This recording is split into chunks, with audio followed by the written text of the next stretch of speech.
Hello everyone and welcome back. इस video में हम लोग रिएक्ट नेटिव और टाइपस्क्रिप्ट यूज़ करके मोबाइल एप्लीकेशंस बनाएंगे और जानेंगे कैसे हम लोग यहाँ पर ऐसे ऐप्स बना सकते हैं जो एंड्रॉयड और iOS दोनों में रन करेंगे। और हम लोग फ्रॉम स्क्रैच से स्टार्ट करेंगे। आपको यहाँ पर रिएक्ट नेटिव का आपको टाइपस्क्रिप्ट या कोई भी एक्सपीरियंस लेने की ज़रूरत नहीं है। ओके, फ्रॉम स्क्रैच से हम लोग शुरू करेंगे। यहाँ पर हम लोग देखेंगे कैसे हम लोग JSX यूज़ कर सकते हैं रिएक्ट में, हुक्स कैसे यूज़ कर सकते हैं, इमेजेस कैसे रेंडर कर सकते हैं, आप यहाँ पर नेविगेशन कैसे कर सकते हैं। तो कौन कौन से आपको अगर प्लगइन्स यूज़ करना है वो अभी हम लोग कैसे यूज़ कर सकते हैं। Okay, alright guys, let's get start. Alright, so यहाँ पर हम लोग सबसे पहले सीखेंगे कि क्यों रिएक्ट नेटिव हमें यूज़ करना चाहिए। सो रिएक्ट नेटिव यूज़ करके आप एक बार अगर रिएक्ट नेटिव सीख जाएंगे तो मल्टीपल ऑपरेटिंग सिस्टम में भी आप एक ऐसा ऐप बना सकते हैं जैसे एंड्रॉयड में भी रन होगा और iOS में भी रन होगा। सो अगर आपको एंड्रॉयड एप्लीकेशन बनानी है तो आपको यहाँ पर जावा कॉटलिन आना बहुत ज़रूरी है। अगर आपको iOS एप्लीकेशन बनाना है तो आपको यहाँ पर स्विफ्ट आना बेहद ज़रूरी है, राइट। पर आपको देख सकते हैं कि दो अलग अलग प्रोग्रामिंग लैंग्वेजेस है और अगर आपको एक ऐप बनाना है तो दो अलग अलग लैंग्वेजेस में आपको कोड करना पड़ता है और फिर उसको डिप्लॉय करना पड़ता है, राइट। पर यहाँ पर हम लोग रिएक्ट नेटिव यूज़ करके हम ऐसा ऐप बनाएंगे जो दोनों जगहों पे रन हो सकता है, एंड्रॉयड में भी रन हो सकता है और iOS एनवायरनमेंट में भी रन हो सकता है, राइट। सो ये एक बहुत ही मेजर एडवांटेज है रिएक्ट नेटिव का। और बेसिकली आप अगर आपको ऑलरेडी रिएक्ट आता है तो रिएक्ट नेटिव ऐसा समझ सकते हैं कि काफ़ी हद तक आपको ऑलरेडी पता है, बिकॉज यहाँ पर हुक्स के कंसेप्ट और यूज अफेक्ट, यूज स्टेट जो आप यूज़ करते थे ये एज उसमें भी ऐसा ही चलेगा। तो यहाँ पर आपको सारा इन्फॉर्मेशन जो है आपका चले नहीं जाएगा। यहाँ पर आप कुछ नया नहीं सीखोगे बल्कि वो सारा इन्फॉर्मेशन यूज़ करके आप भी रिएक्ट नेटिव ऐप बना सकते हैं। इस वीडियो में हम लोग देखेंगे कैसे हम लोग नया प्रोजेक्ट बना सकते हैं रिएक्ट नेटिव के लिए, ठीक है। तो उसके लिए दो अप्रोचेस होती हैं, एक होता है एक्सपो और एक react native CLI। React native CLI थोड़ा सा कॉम्प्लिकेटेड है सेटअप करने के लिए, तो इस ट्यूटोरियल में हम लोग एक्सपो यूज़ करेंगे, राइट।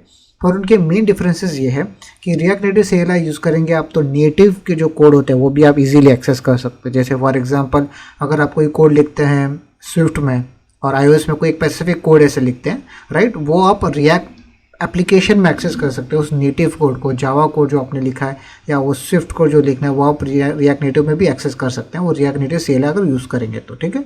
पर उसके कुछ ड्रॉबैक्स है, वो ये कि एक बिगिनर के लिए उसका अप एंड रनिंग करना, उसको सेटअप करना बहुत ही कॉम्प्लिकेटेड हो जाता है और थोड़ा सा कॉम्प्लेक्स है। काफ़ी इस तरह के इश्यूज़ आपको फेस होते रहते हैं, राइट। तो इस वजह से यहाँ पर हम लोग ने एक्सपो बना था, right. Expo basically is like create react app react native के लिए, राइट। मतलब कि एक आपको स्टार्टर किट के तौर पर मिल जाता है, काफ़ी एक डेवलपमेंट एनवायरनमेंट है वो, ओके, जिसे यूज़ करके आप इजीली रिएक्ट नेटिव एप्लीकेशंस बना सकते हैं। यहाँ पर आपको रिएक्ट नेटिव में जो प्रॉब्लम्स मैंने बताई थी कि डेवलपर एक्सपीरियंस उतना अच्छा नहीं रहता है, आपको काफ़ी सारे सेटअप में एरर्स आते हैं, तो वो आपको एक्सपो में नहीं आएंगे। बहुत इजीली आप नया प्रोजेक्ट बना सकते हैं और एक नया प्रोजेक्ट में डेवलपमेंट आप शुरू कर सकते हैं, राइट। और उसके ऐसा भी नहीं है कि क्रिएट रिएक्ट ऐप जैसा ऐसा नहीं है कि आप नया प्रोजेक्ट बना दिए और वो एज इज़ रहा, पर ऐसा नहीं। पर यहाँ पर एक्सपो इंस्टॉल आप कर सकते हैं। एक्सपो स्पेसिफिक फीचर्स भी काफ़ी सारे हैं। सो आपको एक्सप्लोर करना है तो expo.dev पे जाके आप वो एक्सप्लोर कर सकते हैं, ओके। ऑलराइट, सो नया प्रोजेक्ट बनाने के लिए एक्सपो में हम लोग को सबसे पहले उसे ग्लोबली इंस्टॉल करना पड़ेगा। तो यहाँ पर docs.expo.dev में जाके आप यहाँ पर देख सकते हैं, यहाँ पर कमांड बताए npm install -d expo CLI। तो एक्सपो CLI आप इंस्टॉल करना है, मैंने ऑलरेडी कर रखा है इसलिए मैं यहाँ पर नहीं करूँगा। उसके बाद जब इंस्टॉल हो जाएगा उसके बाद आपको ये कमांड रन करना है जिससे आप नया प्रोजेक्ट बना सकते हैं, एक्सपो इनिट और आपका नाम, ओके। सो आइए चले वो मैं अभी यहाँ पर लिखता हूँ एक्सपो इनिट और आपका नाम, राइट। तो मैं यहाँ पर रिएक्ट नेटिव टू इस तरीके से दे देता हूँ, ओके। अब ये रन करने के बाद में सर्टन मुझे ऑप्शंस यहाँ पर देगा। आप देख सकते हैं ब्लैंक एक मिनिमल प्रोजेक्ट चाहिए, ब्लैंक टाइपस्क्रिप्ट चाहिए, राइट। ये ब्लैंक मतलब जावास्क्रिप्ट के साथ था और ये टाइपस्क्रिप्ट के साथ है, या टैब्स आपको रिएक्ट नेविगेशन ऑलरेडी सेटअप करके चाहिए, आपको एकदम बैर मिनिमम चाहिए, ओके। सो मैं यहाँ पर ब्लैंक टाइपस्क्रिप्ट सेलेक्ट करता हूँ, जो बेसिकली ब्लैंक प्रोजेक्ट रहेगा उसमें पर वो टाइपस्क्रिप्ट कॉन्फ़िगर रहेगा ऑलरेडी, तो वो मैं यहाँ पर सेलेक्ट करता हूँ बिकॉज हमें यहाँ पर नया टाइपस्क्रिप्ट यूज़ करना है। तो अभी यहाँ पर जो भी इंस्टॉलेशन चाहिए, जो भी पैकेजेस हमें चाहिए, पूरा इंस्टॉल होकर सेटअप आपको यहाँ पर हो जाएगा, ओके। सो इसके लिए थोड़ा सा टाइम ये लेगा यहाँ पर। ऑलराइट, अभी आप देख सकते हैं कि वो सेटअप हो चुका है और जो यहाँ पर कमांड बता रहा है मैं रन कर सकता हूँ। CD सबसे पहले करना होगा उस फोल्डर में और उसके बाद आप देख सकते हैं कुछ कमांड है जो हम यहाँ पर रन कर सकते हैं। स्टार्ट एंड्रॉयड स्पेसिफिक रन करना है तो यान एंड्रॉयड, iOS करना है तो यान iOS, और यान वेब जो है हम जो वेब के लिए अगर हमें सेटअप करना है सिर्फ बिकॉज रिएक्ट नेटिव वेब में भी रन हो सकता है, इस वजह से यहाँ पर यान वेब है, ओके। और सो मैं सबसे पहले CD कर लेता हूँ, CD react native dot, okay, यान स्टार्ट, ओके, जिससे हमारा ये जितने भी वेब के लिए, एंड्रॉयड के लिए, सबके लिए रन हो जाएगा। और तो आप देख सकते हैं यहाँ पर सर्वर यहाँ पर रनिंग है। तो सबसे पहले अब यहाँ पर एंड्रॉयड स्टूडियो ओपन करते हैं, और अगर आपने एंड्रॉयड स्टूडियो ऑलरेडी डाउनलोड नहीं किया है तो आप डाउनलोड कर लें, और जो लेटेस्ट एंड्रॉयड एसडीके है वो भी आप यहाँ पर डाउनलोड कर लें। ओके, और यहाँ पर आप देखिए कॉन्फ़िगर बटन पे क्लिक करके मैं यहाँ पर एवीडी मैनेजर ओपन करता हूँ। ठीक है, सो यहाँ पर मैं ऑलरेडी एग्जिस्टिंग जो Nexus 5 EPI30 है मैं उसी को यूज़ करूँगा। सबसे पहले यहाँ पर ऑलरेडी जो डेटा है उसको मैं वाइप डेटा कर देता हूँ, ताकि अगर कोई ऑलरेडी ऐप वहाँ पर था तो वो वहाँ पर से डिलीट हो जाए। और अभी यहाँ पर एक्शंस में मैं प्ले बटन पे क्लिक करके उस सिमुलेटर यहाँ पर ओपन कर लेता हूँ। आप देख सकते हैं सिमुलेटर यहाँ ओपन हो रहा है। अभी ये टाइप की ज़रूरत नहीं है, मैं रिमूव कर देता हूँ, इसे भी रिमूव कर दूँ। अब इसे सिमुलेटर को प्रॉपरली इधर ओपन होने देते हैं। ऑलराइट, सो जैसे कि आप देख सकते हैं कि यहाँ पर सिमुलेटर ओपन हो चुका है।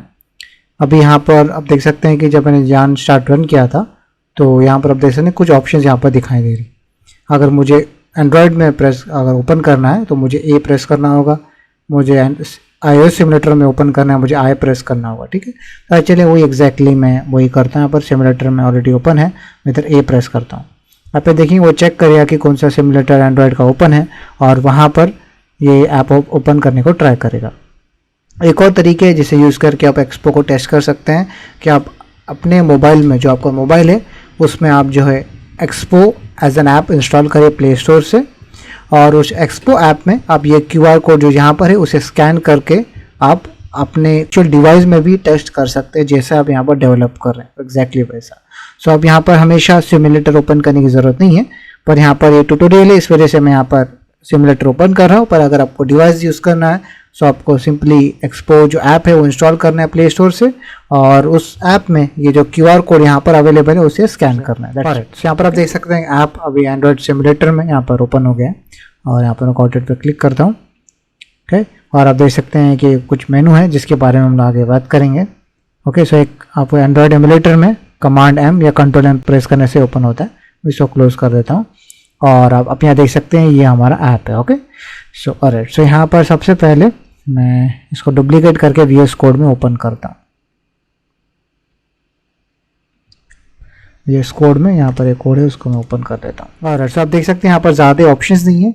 यहाँ पर आप देख सकते हैं app.tsx है, सिर्फ एक ही कंपोनेंट है। आपने पहले शायद JS देखा होगा, पर TSX यहाँ पर रिप्रेजेंट करता है टाइपस्क्रिप्ट फाइल को। और यहाँ पर आप देखेंगे कि यहाँ पर कंपोनेंट है, जो यहाँ पर जो टेक्स्ट लिखा हुआ है ये एग्जैक्टली वही टेक्स्ट है जो आपको यहाँ पर दिख रहा होगा, ओपन app.tsx। ओके, जैसे आप यहाँ पर चेंज करोगे, मैं द 1 प्रेस करता हूँ, सेव करूँगा, आप यहाँ देखेंगे वो यहाँ पर लाइव रिलोडिंग भी होगा। देख सकते हैं 1 आ गया इधर। ठीक है, सो जो भी आप चेंजेस करोगे वो यहाँ पर वो तुरंत वहाँ पर रिफ्लेक्ट होता है। ओके, क्या फ़र्क क्या है इसके अलावा, तो यहाँ पर सबसे पहले बात करते हैं JSX यहाँ पर हम लोग कैसे यूज़ कर सकते हैं रिएक्ट नेटिव में और रिएक्ट में, और इसमें क्या फ़र्क है। सो यहाँ पर आप देखेंगे कि हम लोग कुछ चीज़ें यहाँ पर रिएक्ट से इंपोर्ट किए हैं, राइट, और बिकॉज यहाँ पर कंपोनेंट बनाना है हमें इस वजह से। पर आप यहाँ देखेंगे कि हमें और भी काफ़ी सारी चीज़ें स्पेसिफिकली रिएक्ट नेटिव के साथ इंपोर्ट करना पड़ा है। और आप देखेंगे कि एग्जैक्टली वैसे ही है जैसे हम रिएक्ट में यूज़ करते हैं, export default function app, right, because app component है यहाँ पर। और आप यहाँ देखेंगे रिटर्न स्टेटमेंट में अगर आपको रिएक्ट पता है तो यहाँ पर हम लोग नॉर्मली HTML रेंडर करते हैं, HTML रिटर्न करते हैं। पर आप यहाँ देखेंगे कि यहाँ पर HTML जैसा कुछ है नहीं। यहाँ पर हम view, text component, status bar, इस तरह के कंपोनेंट यहाँ पर रिटर्न कर रहे हैं, और मेजॉरिटी ऑफ चीज़ें आप देख सकते हैं रिएक्ट नेटिव से आ रहा है। ये बेसिकली एक नेटिव कंपोनेंट है। सो जो चीज़ें आप यहाँ पर यूज़ करते हैं ये iOS में iOS स्पेसिफिक बन जाता है, एंड्रॉयड में एंड्रॉयड स्पेसिफिक बन जाता है। तो ये एक्चुअली नेटिव है ये, ठीक है। ये यहाँ पर आप देख सकते हैं, ऐसा हमको लगता है कि ये मे बी जावास्क्रिप्ट में बना, पर ऐसा नहीं है। ये कन्वर्ट होके एंड्रॉयड के लिए एंड्रॉयड नेटिव में कन्वर्ट हो जाएगा, जो एंड्रॉयड का नेटिव फंक्शनलिटी उसमें, और iOS में iOS स्पेसिफिक फंक्शनलिटी उसका नेटिव फंक्शनलिटी उसमें वो कन्वर्ट हो जाएगा। ओके, सो यहाँ पर अब इस तरीके से हम लोग यहाँ पर बनाते हैं। तो व्यू को आप ऐसा सोच लीजिए जैसे डिव होता है, राइट, एक नॉर्मल डिव एक कंटेनर होता है, वैसे आप व्यू को यहाँ पर सोच सकते हैं। ओके, और टेक्स्ट नॉर्मली आप ऐसा सोच सकते हैं कि अगर आप p टैग या ऐसा टैग जिसके अंदर हमें टेक्स्ट नॉर्मली हम ऐड करते हैं, तो उसके लिए आप यहाँ पर टेक्स्ट देते हैं, उसी के अंदर आप नॉर्मली टेक्स्ट दे सकते हैं। ऐसा कहीं पर भी हम नहीं दे सकते, हमें उसे टेक्स्ट में ही रैप करना होगा, जैसे आप यहाँ पर देख रहे हैं। ओके, स्टेटस बार अब यहाँ पर उसकी ज़रूरत नहीं है, मैं उसके यहाँ से निकाल देता हूँ। राइट, सो अब यहाँ पर देखिए, अगर हमको कोई एक पर्टिकुलर टैग को या कोई पर्टिकुलर यहाँ पर जो कंपोनेंट है, अगर उसको स्टाइल करना है, तो हम लोग यहाँ पर उसके लिए स्टाइल इस तरीके से प्रॉप देते हैं जैसे HTML में होता था। और उसमें आप देखिए यहाँ पर स्टाइल्स और कंटेनर है। तो ये स्टाइल्स जो है, जो कि आप देख सकते हैं स्टाइल शीट जो है, हम लोग style sheets dot create use करते हैं और उसमें हम लोग एक ऑब्जेक्ट है ये, ओके, और इस ऑब्जेक्ट में जो भी की आप पास करेंगे उसको अगेंस्ट हम कोई भी वैल्यूज यहाँ दे सकते हैं, ठीक है। सो आप देख सकते हैं स्टाइल्स डॉट कंटेनर देखेंगे तो यहाँ पर उसका की यहाँ पर मैच हो रहा है, तो इसको ये जो स्टाइलिंग यहाँ पर दी हुई है ये इस व्यू को यहाँ पर मैच हो जाएगा, ठीक है। तो वैसे आप देखेंगे, मैं अगर यहाँ पर बैकग्राउंड कलर देख सकते हैं यहाँ पर वाइट है, मैं इसको यहाँ पर ब्लैक कर दूंगा, सेव कर देता हूँ। अब देखिए यहाँ पर ब्लैक हो गया है। तो इस तरीके से जो स्टाइलिंग आप यहाँ पर दोगे ये इस व्यू जो कंटेनर है उसको यहाँ पर अप्लाई हो जाएगा, ठीक है। तो स्टाइल प्रॉप्स यूज़ करके और स्टाइल शीट और क्रिएट यूज़ करके हम लोग स्टाइलिंग अप्लाई कर सकते हैं किसी भी टैग को, ओके, किसी भी बेसिकली कंपोनेंट को जो हमें रिएक्ट नेटिव से मिलता है।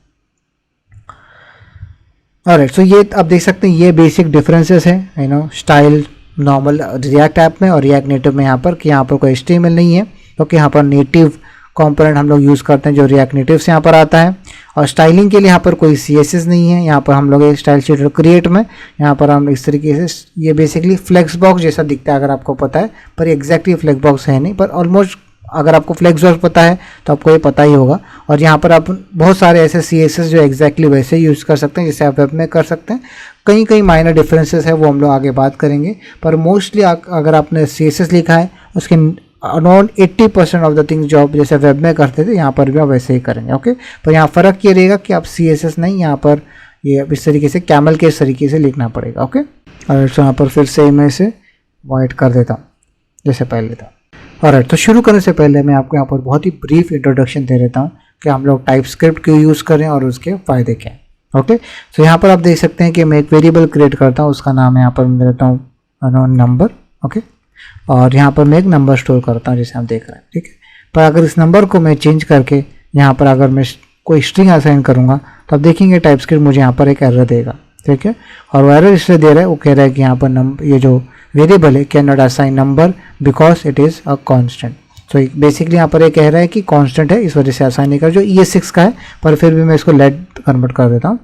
अब उसके बाद में देखें कि अब यहाँ पर एरर जो आएगा वो कह रहा है कि type string is not assignable to a type number. So ये कह रहा है कि यहाँ पर ये जो नंबर है इसका टाइप नंबर है, पर आप इसको स्ट्रिंग असाइन नहीं कर सकते। तो इस तरीके से हम टाइप्स ऐड कर पा रहे हैं, ठीक है। पर टाइपस्क्रिप्ट में आप देखेंगे यहाँ पर हम लोगों ने टाइपस्क्रिप्ट ने ऑलरेडी डिटेक्ट कर लिया, क्योंकि जब हमने इस नंबर वेरिएबल को बनाया उसने चेक किया कि इसका वैल्यू एक नंबर है और उसने एज्यूम किया कि इसमें हमेशा नंबर ही रहेगा। तो जब हमने उसे स्ट्रिंग में यहाँ पर डालना चाहा तो कह रहा है कि ये नंबर है, इसको स्ट्रिंग आप नहीं असाइन कर सकते। पर अगर आपको स्पेसिफिकली मेंशन करना है तो यहाँ पर आप इस तरीके से बोल सकते हैं, ठीक है। तो यहाँ पर कोलन के बाद में आप यहाँ जो स्पेसिफाई कर रहे हैं, यहाँ पर स्पेसिफाई करें कि इस नंबर वेरिएबल में कौन सा टाइप रहेगा, ठीक है। आप यहाँ पर स्ट्रिंग भी दे सकते हैं। अगर स्ट्रिंग दोगे तो आप यहाँ पर कंप्लेन करेगा बिकॉज वो बोल रहा है कि नंबर, आपने बोला है कि उसका टाइप स्ट्रिंग है, पर आप यहाँ पर नंबर क्यों असाइन कर रहे हो, ठीक है। सो फिर यहाँ पर ये एक स्ट्रिंग होना चाहिए इस तरीके से, सो अब यहाँ पर कोई इशू नहीं रहेगा, राइट। तो इस तरीके से आप टाइप्स ऐड कर सकते हैं। तो और इसका बहुत फ़ायदे होते हैं टाइपस्क्रिप्ट के, बिकॉज आप बहुत सारे ऐसे बग जो आपको नॉर्मल आपको प्रोडक्शन में मिलेंगे वो आपको यहाँ पर डेवलपमेंट एनवायरनमेंट में मिल जाते हैं, ओके। और VS कोड बहुत ही अच्छा कंपैटिबल है टाइपस्क्रिप्ट के साथ, इस वजह से आपको यहाँ पर अच्छे हेल्प भी यहाँ पर मिल जाता है, ठीक। सो टाइपस्क्रिप्ट जो है बेसिकली एक सुपरसेट है जावास्क्रिप्ट प्रोग्रामिंग लैंग्वेज का, एज इन कि जो भी वैलिड जावास्क्रिप्ट कोड है वो वैलिड टाइपस्क्रिप्ट कोड भी है, पर उसके ऊपर टाइपस्क्रिप्ट बहुत सारे ऐसे फीचर देता है जो जावास्क्रिप्ट में अवेलेबल नहीं है। और बहुत सारे ऐसे बग्स आपको यहाँ पर ऑलरेडी मिल जाएंगे डेवलपमेंट टाइम में ही, जो नॉर्मली आपको या तो ब्राउज़र में जाते टाइम दिखते थे या फिर डायरेक्टली प्रोडक्शन में मिलते थे, ठीक है। और इसके अलावा ट्रेडिशनली एक तरीके से प्रूवन है कि टाइपस्क्रिप्ट यूज़ करने से बहुत ही कम बग्स नॉर्मली प्रोडक्शन में मिलते हैं, ओके। ऐसा नहीं है कि यहाँ पर लॉजिकल बग्स नहीं पता कर सकता है टाइपस्क्रिप्ट, पर बहुत सारे ऐसे बग्स हैं जो सिली बग्स होते हैं जो नॉर्मली हम लोगों को प्रोडक्शन में जाके मिलते हैं, तो उसका नंबर काफ़ी रिड्यूस हो जाता है, ओके। और अच्छा यहाँ पर शुरू करते हैं हम लोग कैसे हुक्स यूज़ कर सकते हैं यहाँ पर रिएक्ट में। तो सबसे पहले हम लोग यहाँ पर सीखेंगे यूज़ स्टेट हुक के बारे में, right. Use state hook basically जैसे आप रिएक्ट में यूज़ करते हैं इधर भी एग्जैक्टली वैसा ही है। आपको यहाँ पर यूज स्टेट कॉल करेंगे, ठीक है। उसमें आपको डिफ़ॉल्ट वैल्यू जो आपको यहाँ पर देना है आप यहाँ दे सकते हैं। वो फिलहाल के लिए यहाँ पर 0 दे देता हूँ, ओके। और ये एक रिटर्न करता है एक एरे, जिसको हम लोग यहाँ पर एरे डिस्ट्रक्चरिंग कर रहे हैं, ओके। और यहाँ पर पहला जो है एक्चुअल काउंट जो है वो यहाँ पर स्टोर रहेगा, तो यहाँ पर सबसे पहले काउंट और सेट काउंट इस तरीके से लिखते हैं। सो काउंट जो है ये बेसिकली जो डिफॉल्ट वैल्यू जो स्टेट है यहाँ पर इनिशियली वो रहेगा, और सेट काउंट इस तरीके से सेटर है, मतलब इसे एक फंक्शन है ये, इसे कॉल करके हम लोग ये स्टेट को मॉडिफाई कर सकते हैं, ठीक है। सो आप यहाँ पर इसको एज इज यहाँ पर डाल दें, मैं टेक्स्ट ऐसा रिमूव कर देता हूँ और यहाँ पर मैं काउंट इस तरीके से पास कर दूंगा, ओके। और तो सेव कर देते हैं। यहाँ पर सिमुलेटर में आते हैं, आपने देखिए यहाँ पर 0 बीच में दिखाई दे रहा है, राइट। सो जो आप वैल्यू अपने यहाँ पर पास किया था वो अब यहाँ पर काउंट में यहाँ पर आज स्टोर हो गया, और वो भी हम लोग UI पे यहाँ पर दिखा रहे हैं और वो आपको यहाँ पर दिख रहा है, ठीक है। ऑलराइट, सो अभी यहाँ पर हमें इसे मॉडिफाई करना है, वो हम कैसे करेंगे, राइट। तो यहाँ पर हमें एक 2 बटन यहाँ पर देता हूँ जिसके क्लिक के ऊपर ये काउंट यहाँ पर इंक्रीमेंट होगा। तो जैसे ब्राउजर में एक बटन टैग होता था, वैसे रिएक्ट नेटिव में यहाँ पर बटन एक कॉम्पोनेंट है जिसे हम लोग को यहाँ पर इम्पोर्ट करना पड़ेगा, ओके। उस तरीके से आप देखेंगे बटन, इमेज, काफ़ी सारे इस तरह के कंपोनेंट प्री मेड होते हैं जो आपको यहाँ पर मिलेंगे। अगर आप यहाँ पर रिएक्ट डॉक्यूमेंटेशन में आएंगे, राइट, आप यहाँ देखेंगे यहाँ कंपोनेंट सेक्शन में आप आएंगे, अब देखिए बहुत सारे ऐसे कंपोनेंट जैसे button, flat list, image, background, इस तरह के बहुत सारे सिंपल कंपोनेंट जो आपको यहाँ पर मिलते हैं, और इन्हीं को यूज़ करके हम लोगों को बेसिकली सारे जितने भी UI जो हम बनाते हैं इन्हीं को यूज़ करके हमको बनाना है, ओके। ऑलराइट, सो अब यहाँ पर बटन को यहाँ पर यूज़ करते हैं। तो इस बटन को यहाँ पर मैं अंदर क्रिएट करता हूँ, यहाँ पर मैं उस बटन जो इंपोर्ट किया हुआ था मैं उसे ऐड कर देता हूँ, ओके। और एक सर्टेन प्रॉप यहाँ पर देता है, पहला प्रॉप यहाँ पर टाइटल, ओके। सो टाइटल में मुझे यहाँ पर जो मैं मेंशन करूँगा वो आपको UI पे दिखेगा। तो यहाँ पर मैं दे देता हूँ इंक्रीमेंट काउंट इस तरीके से, ओके। और यहाँ पर मैं सेव करूँगा, पर आप देखेंगे यहाँ पर एरर बताएगा टाइपस्क्रिप्ट, वो ये कह रहा है कि बटन प्रॉप्स में, ओके, ये बटन जो यहाँ पर कंपोनेंट है उसके लिए property on press is missing type but it is a required in type. मतलब यहाँ पर ये कह रहा है कि इस बटन कंपोनेंट में एक रिक्वायर्ड टाइप है इसका ऑन प्रेस, मतलब कि इस बटन को अगर जब तक कि ऑन प्रेस प्रॉप आप नहीं दोगे, ठीक है, वो यहाँ पर कंप्लेन कर रहा है टाइप के। अब देखेंगे जावास्क्रिप्ट में ये आपको यहाँ पर नहीं दिखता था, पर यहाँ पर आप वो बता रहा है, राइट। तो उस तरीके से अगर मैं इधर ऑन प्रेस दे दूंगा, विच इज़ अगर आपको वेब पता है जैसे ऑन क्लिक होता है वैसे ही ऑन प्रेस है, वैसे यहाँ पर ऑन लॉन्ग प्रेस, इस तरह के और भी यहाँ पर काफ़ी मेथड होते हैं। अगर आप कंट्रोल या कमांड प्रेस करके स्पेस बार दबाएंगे तो आप देख सकते हैं काफ़ी सारे ऑप्शन आपको यहाँ पर बताएगा, देख सकते हैं कलर, चिल्ड्रन, डिजेबल्ड, की, रेफ, इस तरह के बहुत सारे प्रॉप यहाँ पर अवेलेबल है। मैं यहाँ पर ऑन प्रेस सेलेक्ट करता हूँ, ठीक है। ऑन प्रेस जैसे मैंने पहले कहा कि is very similar to on click, और इसके अंदर मैं एक कॉल बैक फंक्शन दे देता हूँ, ओके। आप देखें कि अब यहाँ पर एरर नहीं आ रहा है, बिकॉज अगर आपने बटन बनाया है तो टाइपस्क्रिप्ट एक्सपेक्ट करता है कि उसमें ऑन प्रेस होना ही चाहिए, राइट। इस तरह के जो एरर बग्स है आपको प्रोडक्शन में मिलते थे या फिर आप ब्राउजर में जाके, पर आप यहाँ देखेंगे कि टाइपस्क्रिप्ट ऑलरेडी काफ़ी तरीके से हमें यहाँ पर हेल्प कर रहा है। वो ये कह रहा है कि क्योंकि आपने बटन कॉम्पोनेंट यहाँ पर यूज़ किया है तो उसे ऑन प्रेस होना ज़रूरी है, ठीक है। ऑलराइट, तो अब यहाँ पर ऑन प्रेस में मैं सिंपली यहाँ पर सेट काउंट जो यहाँ पर फंक्शन है उसको मैं कॉल करके उसमें नंबर 1 पास कर देता हूँ, ओके। और इसे मैं सेव कर देता हूँ। यहाँ पर सिमुलेटर में ओपन करते हैं, आप यहाँ देखेंगे यहाँ पर बटन दिखाई दे रहा है, ये उसका यहाँ पर डिफ़ॉल्ट स्टाइलिंग है। मैं उस पर क्लिक करूँगा, आप यहाँ देखेंगे यहाँ पर 1 हो, राइट। उसी तरीके से अगर मैं यहाँ पर दोबारा क्लिक करूँगा तो कुछ नहीं होगा, बिकॉज यहाँ पर अब मैं सिर्फ 1 ही सेट करा था, ठीक है। अगर मैं यहाँ पर काउंट +1 दे दूंगा, ठीक है, जिससे बेसिकली आप जो वैल्यू ऑलरेडी है उसका वो इंक्रीमेंट होते रहेगा। तो मैं क्लिक करूंगा, आप देख सकते हैं कि वो इंक्रीमेंट हो रहा है। यहाँ पर आप यहाँ देख सकते हैं कि इस बटन में डिफॉल्ट स्टाइलिंग भी है और यहाँ पर आपको सर्टल्स एनिमेशन भी यहाँ पर दिखाई दे रहा है। तो वैसे ही यहाँ पर अब मैं एक डिक्रीमेंट बटन भी यहाँ बनाता हूँ, मैं इसको कॉपी करके यहाँ पेस्ट कर दूंगा। यहाँ पर मैं डिक्रीमेंट काउंट यहाँ लिख लेता हूँ, ओके। और इसको यहाँ पर काउंट +1 की जगह काउंट -1 होगा, ओके। और इसे यहाँ पर फॉर्मेट कर लेता हूँ मैं, ओके। और यहाँ पर सिमुलेटर में आते हैं, आप यहाँ देख सकते हैं 2 बटन है, इसे क्लिक करके वो माइनस में जाएगा, ओके। और इसे क्लिक करने से वो इंक्रीमेंट होगा, ओके। अब देखेंगे अगर मुझे इसको साइड बाय साइड डालना है तो मैं कैसे करूँगा। उसके लिए मैं यहाँ पर इन दोनों बटन्स को मैं व्रैप कर लेता हूँ। जो वेब में आप डिव से करते थे वैसे यहाँ पर मैं व्यू से इसको व्रैप कर लेता हूँ, तो मल्टीपल व्यूज़ भी हो सकते हैं। और अब मैं इसको यहाँ पर स्टाइल करता हूँ, ठीक है। और स्टाइल में मैं यहाँ पर स्पेसिफाई करता हूँ स्टाइल्स डॉट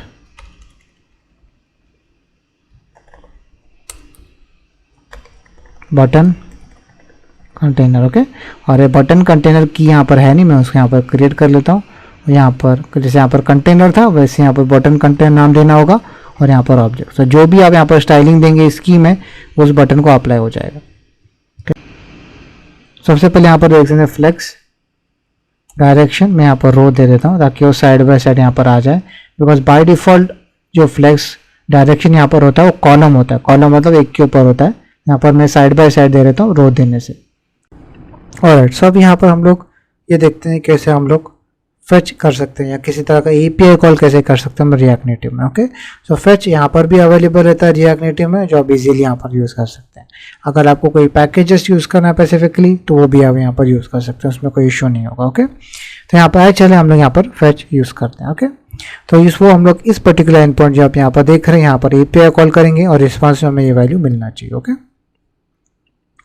सो यहाँ पर अब ये कॉम्पोनेंट जब माउंट होता है उस पर हमें वो एपीआई कॉल करना है।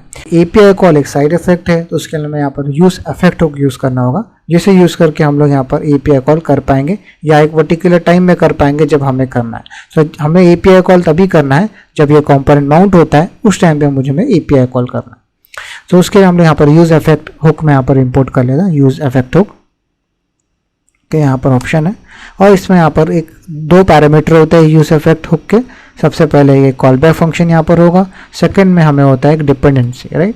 सो डिपेंडेंसी बेसिकली अगर ये इनिशियली यूज इफेक्ट हुक इस तरीके से वर्क करता है कि यहाँ पर अंदर जो कॉल बैक फंक्शन आपने दिया है, राइट, ये जो कॉल बैक फंक्शन है ये एक बार तो कॉल होगा, ओके, पहली बार कॉल होगा, पर सेकेंड टाइम वो होना या नहीं होना वो डिपेंड करता है इस पैरामीटर के ऊपर, अपने यहाँ पर क्या दिया है। अगर यहाँ पर अपने कुछ नहीं दिया है तो अब ये हमेशा कॉल होगा जब भी कंपोनेंट चेंज हो रहा है, मतलब कि कोई स्टेट चेंज हो रहा है या कोई भी प्रॉप चेंज हो रहा है या किसी भी तरीके से कंपोनेंट री रेंडर हो रहा है तो ये कॉल बैक फंक्शन कॉल होगा। ठीक है, अगर मैं यहाँ पर एम्प्टी पैरामीटर दे देता हूँ इसका मतलब ये है कि ये सिर्फ एक ही बार होगा, एक के बाद नहीं होगा, बिकॉज ये एक बार कॉल हो जाएगा और क्योंकि हमने एम्प्टी पैरामीटर दिया है तो इस वजह से सेकेंड टाइम कभी कॉल ही नहीं होगा। ओके, तो यहाँ पर ये वैसे ही सिनेरियो हमें यहाँ पर चाहिए, राइट। हमें चाहिए कि एक ही बार कॉल होना चाहिए जब ये कंपोनेंट माउंट होता है, हमें एपीआई कॉल करके डेटा लेके आना है। ओके, सो वो ये सिनेरियो काफ़ी है यहाँ पर, ये एग्जैक्टली हमें वैसे ही चाहिए कि यूज इफेक्ट में हमें एक कॉल बैक फंक्शन देना है और द डिपेंडेंसी एक एम्प्टी आरे देनी है, मतलब कि एक ही बार कॉल होगा अभी। सो यहाँ पर मैं फेच को इधर मैं कॉल कर लेता हूँ और उसमें जो पैरामीटर जो यहाँ पर है वो यहाँ पर मैं दे देता हूँ। ओके, और यहाँ पर डॉट देन होगा बिकॉज ये प्रॉमिस रिटर्न करता है और यहाँ पर मुझे रिस्पॉन्स मिलेगा। ओके, मैं थोड़ा सा इसको स्ट्रक्चर प्रॉपर कर लेता हूँ, मैं वॉल ड्रॉप कर देता हूँ। ओके, और यहाँ पर रिस्पॉन्स जो है ये भी एक तरीके से प्रॉमिस प्रॉपर डेटा नहीं रहता है, इन्हें भी मुझे यहाँ पर मैं रिटर्न कर देता हूँ रिस्पॉन्स डॉट जेसन। ओके, और रिस्पॉन्स डॉट जेसन है, ये अभी जेसन फंक्शन कॉल करने के बाद एक्चुअल डेटा मिलेगा और वो भी प्रॉमिस रहता है, इस वजह से मुझे यहाँ पर देन यूज़ करना होगा और यहाँ पर एक्चुअल डेटा हमें मिलेगा। ओके, और ये जो डेटा है यहाँ पर मैं इसको फिलहाल के लिए कंसोल लॉग कर देता हूँ देखने के लिए कि वो डेटा यहाँ पर आया है नहीं। ओके, तो सेव करता हूँ और यहाँ पर आई एम श्योर ये रिलेट हो रहा रहेगा। ओके, सो अब यहाँ पर टर्मिनल में आते हैं और यहाँ पर मैं आर प्रेस करता हूँ रीलोडिंग के लिए। ओके, समटाइम इस तरीके से अगर आप कोड कर रहे हो ना तो कोई एक एरर आता है, तो अब उसके बाद जब मैंने कुछ चीज़ चेंज किया तो ये फिर से बंडल नहीं हो पाया, इस वजह से यहाँ पर आके मैंने आर प्रेस किया एक रीलोड के जैसे। ओके, और आप यहाँ देख सकते हैं कि आप यहाँ पर लोड हो गया और कंसोल लॉग जो यहाँ पर टर्मिनल में ही होता है जहाँ पर हमने इसे शुरू किया था, इस वजह से आपको यहाँ पर ऑप्शन दिखाई दे रहा है। ओके, तो अगर आपको डीबगिंग करना है, जैसे एक्चुअल कंसोल में ओपन करना है, वो भी आप यहाँ पर कर सकते हैं। जैसे फॉर एग्जांपल अगर मैं यहाँ पर सिमुलेटर था, मैं इधर कमांड एम प्रेस करता हूँ, कमांड एम प्रेस करने से आप यहाँ देखेंगे ऑप्शन यहाँ पर दिखेगा। ये ऑप्शन बेसिकली आपको यहाँ पर कुछ जैसे रीलोडिंग के लिए है, होम बटन जाने के लिए है, पर यहाँ पर आप देख सकते हैं डीबग रिमोट जेएसए, मैं उस पर क्लिक करता हूँ, आप ये देखेंगे यहाँ पर एक ब्राउज़र ओपन होगा और यहाँ पर आप जो डीबगिंग करना चाहें आप यहाँ पर कर सकते हैं। जैसे आप नॉर्मली किसी एक रिएक्ट वेब में जैसे आप कर सकते हैं वैसे आप यहाँ पर कर रहे हैं और यहाँ पर क्रोम के काफ़ी सारे फीचर आपको मिल जाएंगे।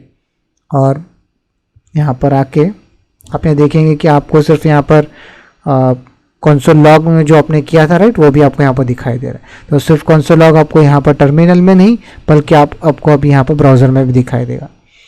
और यहाँ पर सोर्स टैब में अगर यहाँ पर मैं कमांड पी करके अगर यहाँ पर मैं app.tsx सर्च करता हूँ, आप ये देखेंगे कि वो फाइल भी मुझे मिल जाएगा यहाँ पर, और मैं यहाँ पर डीबगर भी सेट कर सकता हूँ जैसे नॉर्मली मैं वेब पे करता था। ठीक है, उस तरीके आप डीबगिंग इजीली यहाँ पर कर पाएंगे। ऑलराइट, सो अभी ये जो रिस्पॉन्स आ गया है, अभी हम लोगों को इसको रेंडर करना पड़ेगा लिस्ट पे, राइट, ऐसा लिस्ट में इसे रेंडर करना पड़ेगा। सो अभी देखते हैं कि हम लोग को अभी इसको लिस्ट कैसे रेंडर करना है। लिस्ट रेंडर करने के लिए यहाँ पर आप कोर कंपोनेंट में अपने देखेंगे फ्लैट लिस्ट करके कंपोनेंट होता है। सो flat list component basically use होता है आपको अगर किसी लिस्ट को, एक लिस्ट को रेंडर करना है उस वजह से, बिकॉज आप देखेंगे कि काफ़ी परफॉर्मेंस इसका अच्छा रहता है। यहाँ पर पुल टू रिफ्रेश वाला फंक्शनैलिटी है, तो बहुत सारे ऐसे फीचर आपको यहाँ पर मिलेंगे। ओके, सो यहाँ पर आप देख सकते हैं इसका सिंटैक्स बहुत ही सिंपल है। तो यहाँ पर मैं उसको यहाँ पर रेंडर करने के लिए सबसे पहले तो अभी यहाँ पर एक स्टेट चाहिए होगा, राइट, बिकॉज ये जो डेटा यहाँ पर आ रहा है उसे हमें एक स्टेट में स्टोर करना होगा, तभी हम उसे यूआई पे यहाँ पर रेंडर कर पाएंगे। सो ऑलरेडी यहाँ पर ये जो बटन सेक्शन जो भी था मैं उसको यहाँ से रिमूव कर देता हूँ, उनकी ज़रूरत अभी यहाँ पर है नहीं। तो यहाँ पर अभी ये जो स्टेट है उनको भी इसको मैं निकाल देता हूँ और यहाँ पर मैं एक नया स्टेट बनाऊँगा, यू स्टेट, और यहाँ पर मैं उसका नाम लिस्ट दे देता हूँ। सबसे पहले यहाँ पर होगा लिस्ट डॉट सेट लिस्ट, और यहाँ पर ये सेट लिस्ट जो है इसको मैं यहाँ पर कॉल कर लेता हूँ ताकि ये जो भी रिस्पॉन्स आया था ये बेसिकली यहाँ पर स्टोर हो जाए इस लिस्ट में। ओके, अब यहाँ पर सो अभी रेंडर करने के लिए हम लोग ने जैसे पहले डिस्कस किया, हम लोग फ्लैट लिस्ट यूज़ करेंगे। सो फ्लैट लिस्ट कंपोनेंट को यहाँ पर अंदर मैं इस तरीके से ऐड कर देता हूँ। ओके, और यहाँ पर मुझे 3 प्रॉपर्टी देनी होगी, 3 प्रॉप देना होगा जिससे हम लोग ये रेंडर कर पाएंगे। सबसे पहले हमें इसे डेटा पास करना होगा कि कौन सा डेटा हमें यहाँ पर रेंडर करना है। सो यहाँ पर आपको एरे यहाँ पर मेंशन करना होगा। सो एरे यहाँ पर अवेलेबल है, मैं इसको यहाँ पर पास कर देता हूँ। ओके, सो इसे हमें डेटा है वही हमें यहाँ पर रेंडर करना है। ओके, यहाँ पर दूसरा प्रॉप हमें ये देना है कि यहाँ पर एक यूनिक की क्या होनी चाहिए। अगर आपको रिएक्ट में अगर आपने पहले वर्क किया है तो पता है कि जब भी आप कोई लिस्ट रेंडर करते हैं तो रिएक्ट को उन लिस्ट में से कोई एक यूनिक आईडी चाहिए होता है। ओके, जैसे फॉर एग्जांपल अगर आप कोई भी, जैसे फॉर एग्जांपल मोस्टली आईडीज़ वगैरह होंगी वो, जैसे फॉर एग्जांपल आप यहाँ देखेंगे स्क्रीन पर, यहाँ पर ईच इंडिविजुअल जो ऑब्जेक्ट है उस पर यूनिक की क्या है। अब टाइटल यूनिक नहीं हो सकता बिकॉज पॉसिबल चांसेस है कि यहाँ पर पोस्ट 1 और इधर भी पोस्ट 1 रहे, पर ये आईडी हमेशा यूनिक रहेगा, 1 ये 2 ये 3, लाइक इस लिस्ट में ये आईडी यूनिक रहना चाहिए ईच इंडिविजुअल, ठीक, जिससे रिएक्ट को हेल्प होता है पता करने में, और जब भी आपको उसे अपडेट होना पड़ता है तो वो काफ़ी परफॉर्मेंट अपडेट होता है बिकॉज इस आईडी से उसे एक तरीके से वो ट्रैक रखता है। ओके, सो ये आपको यहाँ पर मेंशन करना है। सो इसके लिए हम लोग यहाँ पर यूज़ करेंगे की एक्सट्रैक्टर। ओके, की एक्सट्रैक्टर एक यहाँ पर एक प्रॉप है और उसमें एक कॉल बैक फंक्शन होता है इस तरीके से।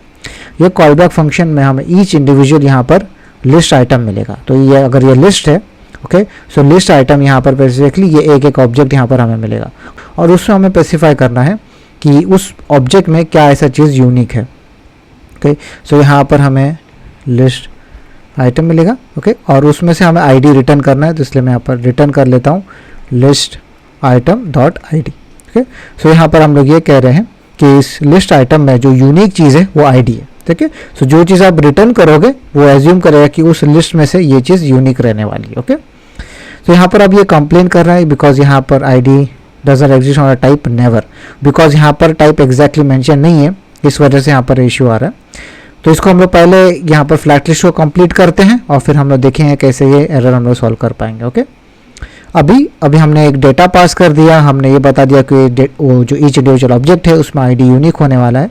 अभी हम ईच वो लिस्ट कैसे दिखेगा वो हमें यहाँ पर बताना है, राइट। वो लिस्ट रेंडर तो होगा पर उसका यूआई क्या होगा वो अलग अलग हो सकता है, तो वो आप यहाँ पर मेंशन कर सकते हैं। उसके लिए यहाँ पर रेंडर मेथड रेंडर आइटम एक प्रॉप है और उसमें हम लोग एक फंक्शन देंगे इस तरीके से। ओके, और ये फंक्शन अगर मैं यहाँ पर होवर करता हूँ तो आप देखेंगे कि यहाँ पर ओके, सो यहाँ पर हम लोगों को डिस्ट्रक्चर करना है और आइटम एक्सेस करना है। ओके, सो ये आइटम जो है ये ईच इंडिविजुअल लिस्ट आइटम है, मतलब कि आप ऐसा सोच सकते हैं कि ये एक आइटम है, ठीक है, ये एक आइटम है और ये एक आइटम है। ओके, सो यहाँ पर ये ईच इंडिविजुअल आइटम है और यहाँ पर आपको जो रिटर्न करना है वो एज ए यूआई कंसिडर किया जाएगा ईच इंडिविजुअल ऑब्जेक्ट के लिए। ठीक है, तो यहाँ पर मैं सिंपली रिटर्न कर देता हूँ एक टेक्स्ट। ओके, और ये टेक्स्ट में जो आइटम आ रहा है वो यहाँ पर मैं पास कर दूंगा आइटम डॉट टाइटल। राइट, सो अभी यहाँ पर आइटम में से हमें टाइटल रेंडर करना था, राइट, इस वजह से मैंने यहाँ पर उसको आइटम डॉट टाइटल दे दिया। Okay, great. सो अभी इतने चेंजेस हमें करने थे, पर आप ये देखेंगे यहाँ पर कुछ टाइप स्क्रिप्ट के एरर आ रहे हैं। यहाँ पर पहला कह रहे कि लिस्ट आइटम इस property ID does not exist of type never और यहाँ पर भी property title does not exist और टाइप नेवर। वो इसलिए बिकॉज यहाँ पर ईच इंडिविजुअल यहाँ पर लिस्ट आइटम और आइटम को वो पता नहीं कर पा रहा है इसका टाइप क्या है, इसका स्ट्रक्चर क्या है, वो पता नहीं कर पा रहा। हमने यहाँ पर एरे ले लिया और उसे हमने इसमें स्टोर कर दिया, पर वो ईच इंडिविजुअल ये जो ऑब्जेक्ट है इसका स्ट्रक्चर क्या है ये इसे पता नहीं है, इस वजह से यहाँ पर हमें एरर दिख रहा है। ओके, सो टाइप स्क्रिप्ट में हम एक ऑब्जेक्ट का या एरे का टाइप हम लोग एक स्ट्रक्चर यहाँ पर पता कर सकते हैं। फॉर एग्जांपल मैं यहाँ पर एक ऑब्जेक्ट बनाता हूँ स्टूडेंट, ओके, और यहाँ पर इसका मैं वैल्यू दे देता हूँ फर्स्ट नेम शोएब, और यहाँ पर मैं दे देता हूँ लास्ट नेम भिमानी। ओके, सो अभी यहाँ पर ये मेरा फर्स्ट नेम है और मेरा लास्ट नेम। ओके, सो अभी अगर मुझे इसका स्ट्रक्चर बनाना है, इसका स्ट्रक्चर क्या है वो मैं इस तरीके से डिफाइन कर सकता हूँ। यूजिंग इंटरफेस से भी आप कर सकते हैं, पर यहाँ पर मैं टाइप यूज़ करता हूँ, टाइप। ओके, और मुझे इस तरीके से टाइप लिखना होगा और मुझे यहाँ पर उसका नाम देना होगा, तो मैं यहाँ पर इस तरीके से देता हूँ स्टूडेंट टाइप। ओके, और ये भी एक ऑब्जेक्ट के जैसे दिखेगा, पर यहाँ पर मैं फर्स्ट नेम दे देता हूँ और फर्स्ट नेम में बोलूँगा कि वो उसका वैल्यू क्या है, तो यहाँ पर मैं दे दूँगा स्ट्रिंग। ओके, मैं यहाँ पर सॉरी इस तरीके से नहीं, यहाँ पर कोट्स नहीं होगा, यहाँ पर आपको सिर्फ बोलना है स्ट्रिंग। ओके, और यहाँ पर देना लास्ट नेम कोलन, आपको देना है स्ट्रिंग। तो आप यहाँ मेंशन कर रहे हो कि ये जो की है, ओके, वो की का यहाँ पर उसका टाइप क्या होना चाहिए। जैसे फर्स्ट नेम की है, उसका टाइप में दे रहा हूँ स्ट्रिंग। ओके, पर आप देखेंगे कि अब ये टाइप अलग है, ये स्टूडेंट अलग है, अभी तक हमने इसको मर्ज नहीं किया है। तो मैं इसको यहाँ पर सबसे पहले ऊपर लेके आता हूँ, और अगर मुझे बताना है कि ये स्टूडेंट ये टाइप का है तो मुझे इस तरीके से देना होगा कि स्टूडेंट टाइप। ओके, तो मैं यहाँ कह रहा हूँ कि स्टूडेंट जो यहाँ पर ये ऑब्जेक्ट है, ओके, इसका टाइप ये है जो यहाँ पर मैं मेंशन करो। अगर मैं इस फर्स्ट नेम को स्ट्रिंग के बजाय एक नंबर दे दूंगा, आप देख सकते हैं टाइप स्क्रिप्ट यहाँ पर कंप्लेन करेगा। अब वो ये कह रहा है कि first name, okay, type number is not assignable to a type string. So basically ये कह रहा है कि फर्स्ट नेम जो है बेसिकली स्ट्रिंग होना चाहिए, पर आप नंबर क्यों असाइन कर रहे हो। ठीक है, सो अपने पहले हमने एक वेरिएबल के केस में देखा था कि वेरिएबल में कैसे हम लोग टाइप ऐड कर रहे थे, पर ऑब्जेक्ट में थोड़ा सा इस तरीके से हमें करना पड़ता है। हम एक टाइप यहाँ बना सकते हैं और उसको की वैल्यू पेयर में हम उसका वैल्यू के बजाय उसका टाइप देंगे, तो यहाँ पर स्ट्रिंग, नंबर, बुलियन, फंक्शन, ऐसा कुछ भी आप दे सकते हैं। ओके, ऑलराइट, सो अभी हमारा स्ट्रक्चर क्या है। हमारे स्ट्रक्चर में आप यहाँ देखेंगे कि एक ऑब्जेक्ट है, उसमें एक आईडी की है जिसका वैल्यू एक नंबर है, दूसरा एक टाइटल की है जिसका वैल्यू यहाँ पर स्ट्रिंग है। तो ये हमें स्ट्रक्चर यहाँ पर बनाना है। ओके, तो यहाँ पर बनाते हैं, उसका नाम यहाँ पर मैं टाइप दे देता हूँ, और टाइप में यहाँ पर रहता हूँ लिस्ट आइटम टाइप, इस तरीके से मैं इसका नाम दिया हूँ। और यहाँ पर मैं उसका एक स्ट्रक्चर बना देता हूँ, वो एक आईडी, यहाँ पर मैं कह रहा हूँ कि आईडी ये नंबर है। ओके, और दूसरा यहाँ पर आप कोलन दे सकते हैं या समय कोलन, दोनों भी चलता है। दूसरा मुझे यहाँ पर देना टाइटल स्ट्रिंग है। ओके, ऑलराइट, सो अभी यहाँ पर ये जो लिस्ट आइटम है या जो टाइप बना हुआ है, इसको मैं कॉपी करके यहाँ पर की एक्सट्रैक्टर है, यहाँ पर मैं उसको असाइन कर देता हूँ इस तरीके से, कोलन और उसका टाइप। ओके, सो अभी यहाँ देख सकते हैं कि पहले जो यहाँ पर एरर रहा था list item dot I D, वो अभी इधर नहीं आ रहा है। अगर मैं इसको रिमूव करूँगा, आप देख सकते हैं कि वो आपको एरर बताएगा। और आप देख सकते हैं property I D does not exist of type never. Okay, so बस जैसे ही मैं इस पर ये टाइप ऐड कर दूंगा, तो आप देख सकते हैं कि वो एरर वहाँ से एटलीस्ट गायब हो जाएगा। ओके, और उसमें सॉरी मैं इसको ऐड कर देता हूँ। ओके, आप देख सकते हैं वहाँ से गायब हो जाएगा और वहाँ पर आपको ऑटो कंप्लीट भी होता हुआ दिखेगा। ओके, और सो अब यहाँ पर एक दूसरा एरर आया, और एरर है कि यहाँ पर बेसिकली ये जो एरर का मैसेज आप पढ़ सकते हैं, पर बेसिकली बस इतना ही ये कह रहा है कि की एक्सट्रैक्टर को रिटर्न में यहाँ पर स्ट्रिंग चाहिए, नंबर नहीं। और जो list item dot I D है, ये बेसिकली यहाँ पर आप देख सकते हैं कि वो नंबर है। ओके, तो इस वजह से यहाँ पर एरर आ रहा है, बिकॉज उसे रिस्पॉन्स में एक स्ट्रिंग चाहिए। तो सिंपली हम लोग यहाँ पर टू स्ट्रिंग ऐड कर देते हैं, जिससे वो स्ट्रिंग बन जाएगा और एरर यहाँ से गायब हो जाएगा। सो इस तरीके से आप देख सकते हैं टाइपस्क्रिप्ट काफ़ी हेल्पफुल है। यहाँ पर इस तरह के जो एरर्स है वो नॉर्मली आपको ब्राउज़र में या फिर सिमुलेटर में जाके पता चलते थे, पर आप देख सकते हैं कि डेवलपमेंट एनवायरनमेंट में ही काफ़ी हम इजीली इस तरह के कॉमन बग्स यहाँ ही पकड़ सकते हैं। ओके, ऑलराइट, सो यहाँ पर फ्लैट लिस्ट से इतना ही। अभी हम लोग इमेजेस के बारे में बात करेंगे। ओके, ऑलराइट, सो अभी यहाँ पर इमेजेस रेंडर करने के लिए यहाँ पर हमें इमेज कंपोनेंट मिलता है रिएक्ट नेटिव से, उसे मैं यहाँ पर इंपोर्ट कर लेता हूँ। ओके, और ये इमेज कंपोनेंट में हम दो तरीके से यहाँ पर इमेजेस ऐड कर सकते हैं। एक इमेज जो यहाँ पर लोकली प्रेजेंट है, और एक इमेज जो जिसे हम लोग इंटरनेट पे कहीं होस्टेड है, और वहाँ से हम लोग बेसिकली उसको यहाँ पर लिंक कर रहे हैं। ओके, सो यहाँ पर आप देख सकते हैं कि एसेट्स में सर्टेन इमेजेस है, जो जैसे कि आप देख सकते हैं फ्री आइकन है, राइट, इसे ही हम लोग रेंडर करने को देखते हैं। राइट, इसे रेंडर करने को देखते हैं। राइट, तो सबसे पहले यहाँ पर उसे इंपोर्ट कर लेते हैं। इंपोर्ट, मैं सिर्फ आइकन नाम देता हूँ फ्रॉम asset slash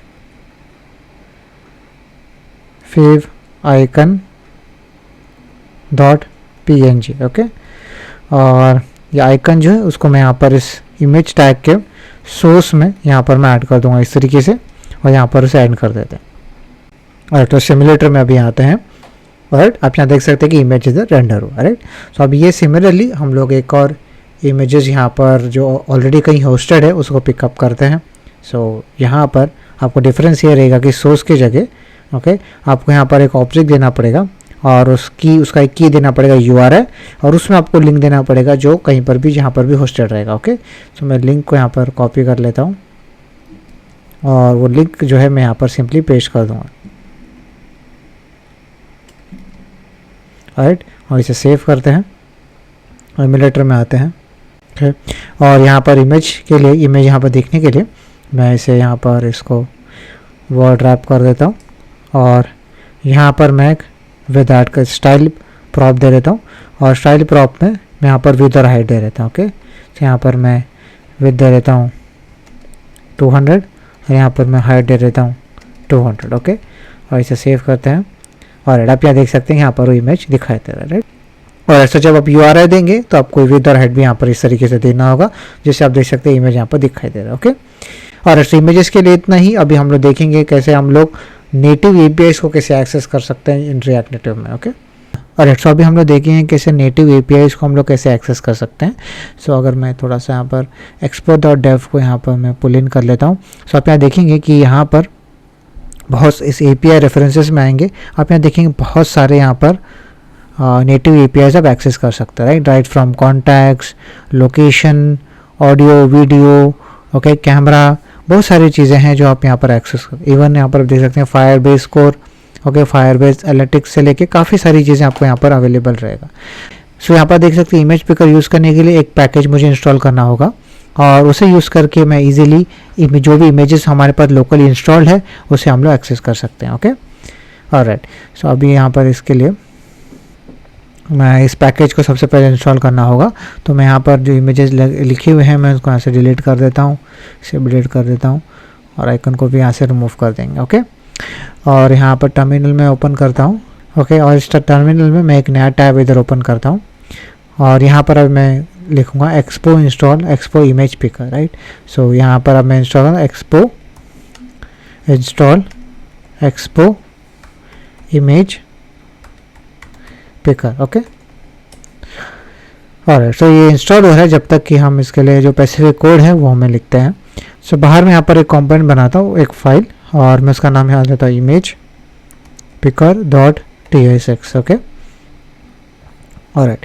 सो अभी यहाँ पर सबसे पहले उस इमेज पिकर कंपोनेंट को यहाँ पर इंपोर्ट कर लेते हैं। तो सबसे पहले यहाँ पर हम लोग एक बटन बनाएंगे इस कंपोनेंट में, उस बटन के क्लिक के ऊपर ओके हम लोग वो इमेज को पिक करने को ट्राई करेंगे, और जब वो इमेज हमें मिल जाएगी हम लोग उसे एक इमेज में रेंडर कर देंगे, एक इमेज कंपोनेंट में, राइट। सो यहाँ पर सबसे पहले वो बनाते हैं एक्सपोर्ट कॉन्स्ट, मैं इसका नाम यहाँ पर इमेज पिकर कंपोनेंट इस तरीके से दे देता हूँ। ओके, और ये यहाँ पर रिटर्न करेगा एक व्यू, उसको मैं एज ए रैपर के लिए यहाँ पर मैं यूज़ कर रहा हूँ, और यहाँ पर मैं एक बटन ऐड कर देता हूँ, और बटन का टाइटल यहाँ पर रहता है पिक इमेज। ओके, और मैं इसको यहाँ पर एंड कर दूंगा। और सबसे पहले यहाँ पर अभी ये जो व्यू और बटन है ये से मैं इंपोर्ट कर लेता हूँ रिएक्ट नेटिव से, रिएक्ट नेटिव। ओके, और ये जो व्यू है और यहाँ पर टेक्स्ट है कंपोनेंट को इंपोर्ट कर लेते हैं। ओके, और यहाँ पर एक ऑन प्रेस प्रॉप यहाँ देना होगा, राइट। बटन में वो होता है जिसके बारे में हम लोग पहले डिस्कस किया है।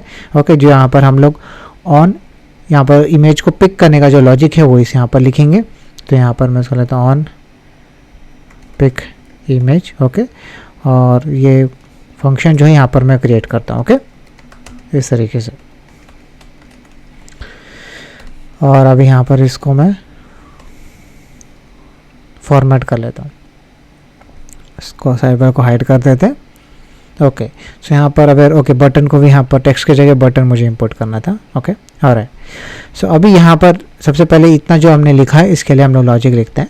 तो सबसे पहले जब ये कंपोनेंट माउंट होगा हमने सबसे पहले एक्सेस करना है कि उससे इमेज का परमिशन हमें लेना है यूज़र से, राइट।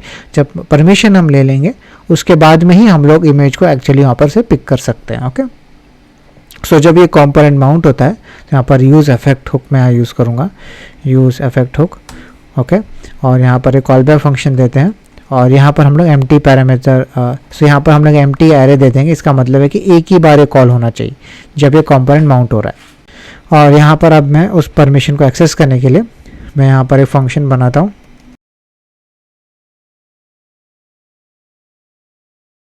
ओके। और इस फंक्शन को यहाँ पर कॉल करते हैं, ओके। अब यहाँ पर हमें उस परमिशन को एक्सेस करना पड़ेगा, तो यहाँ पर प्लेटफॉर्म, तो यहाँ पर सबसे पहले हमें चेक करना है कि अगर एक वेब है तो हमें परमिशन की ज़रूरत नहीं है, ओके। अगर यह वेब नहीं है तो हमें परमिशन की ज़रूरत है। तो रिएक्ट नेटिव में प्लेटफॉर्म एक मॉड्यूल होता है, उसमें platform.os अगर आप एक्सेस करोगे उससे आपको एक इन्फॉर्मेशन मिलता है कि वेब है तो ये वेब रहेगा, राइट। यहाँ पर दे सकते हैं कि वेब है तो ये वेब होगा, और iOS है तो iOS होगा, एंड्रॉयड है तो एंड्रॉयड होगा, राइट। और हमें यहाँ पर चेक करना है कि वेब है तो हमें परमिशन नहीं चाहिए। तो यहाँ पर मैं एक इफ़ स्टेटमेंट लिखता हूँ, if platform.os, okay, equal to, मतलब यहाँ पर नॉट इक्वल टू वेब। अगर वेब नहीं है तो हमें ये लॉजिक लिखना है, राइट। सो यहाँ पर इमेज पिकर कंपोनेंट को सबसे पहले इधर इंपोर्ट कर लेते हैं। तो यहाँ पर लेंगे import star as image picker from Expo image picker, okay. और इस इमेज पिकर कंपोनेंट को, अब मॉड्यूल को यहाँ पर हम लोग यूज़ कर सकते हैं। So image picker dot request camera request media async, okay. So ये फंक्शन हमें कॉल करना है, ओके। सो ये आप देख सकते हैं कि असिंक है, मतलब कि एक प्रॉमिस रिटर्न करता है। तो इस वजह से हमें इसको यहाँ पर आगे अवेट ऐड करना होगा और ये रिटर्न करेगा यहाँ पर एक स्टेटस, राइट, जिससे हमें पता चलेगा कि ये परमिशन हमें मिला है कि नहीं मिला है।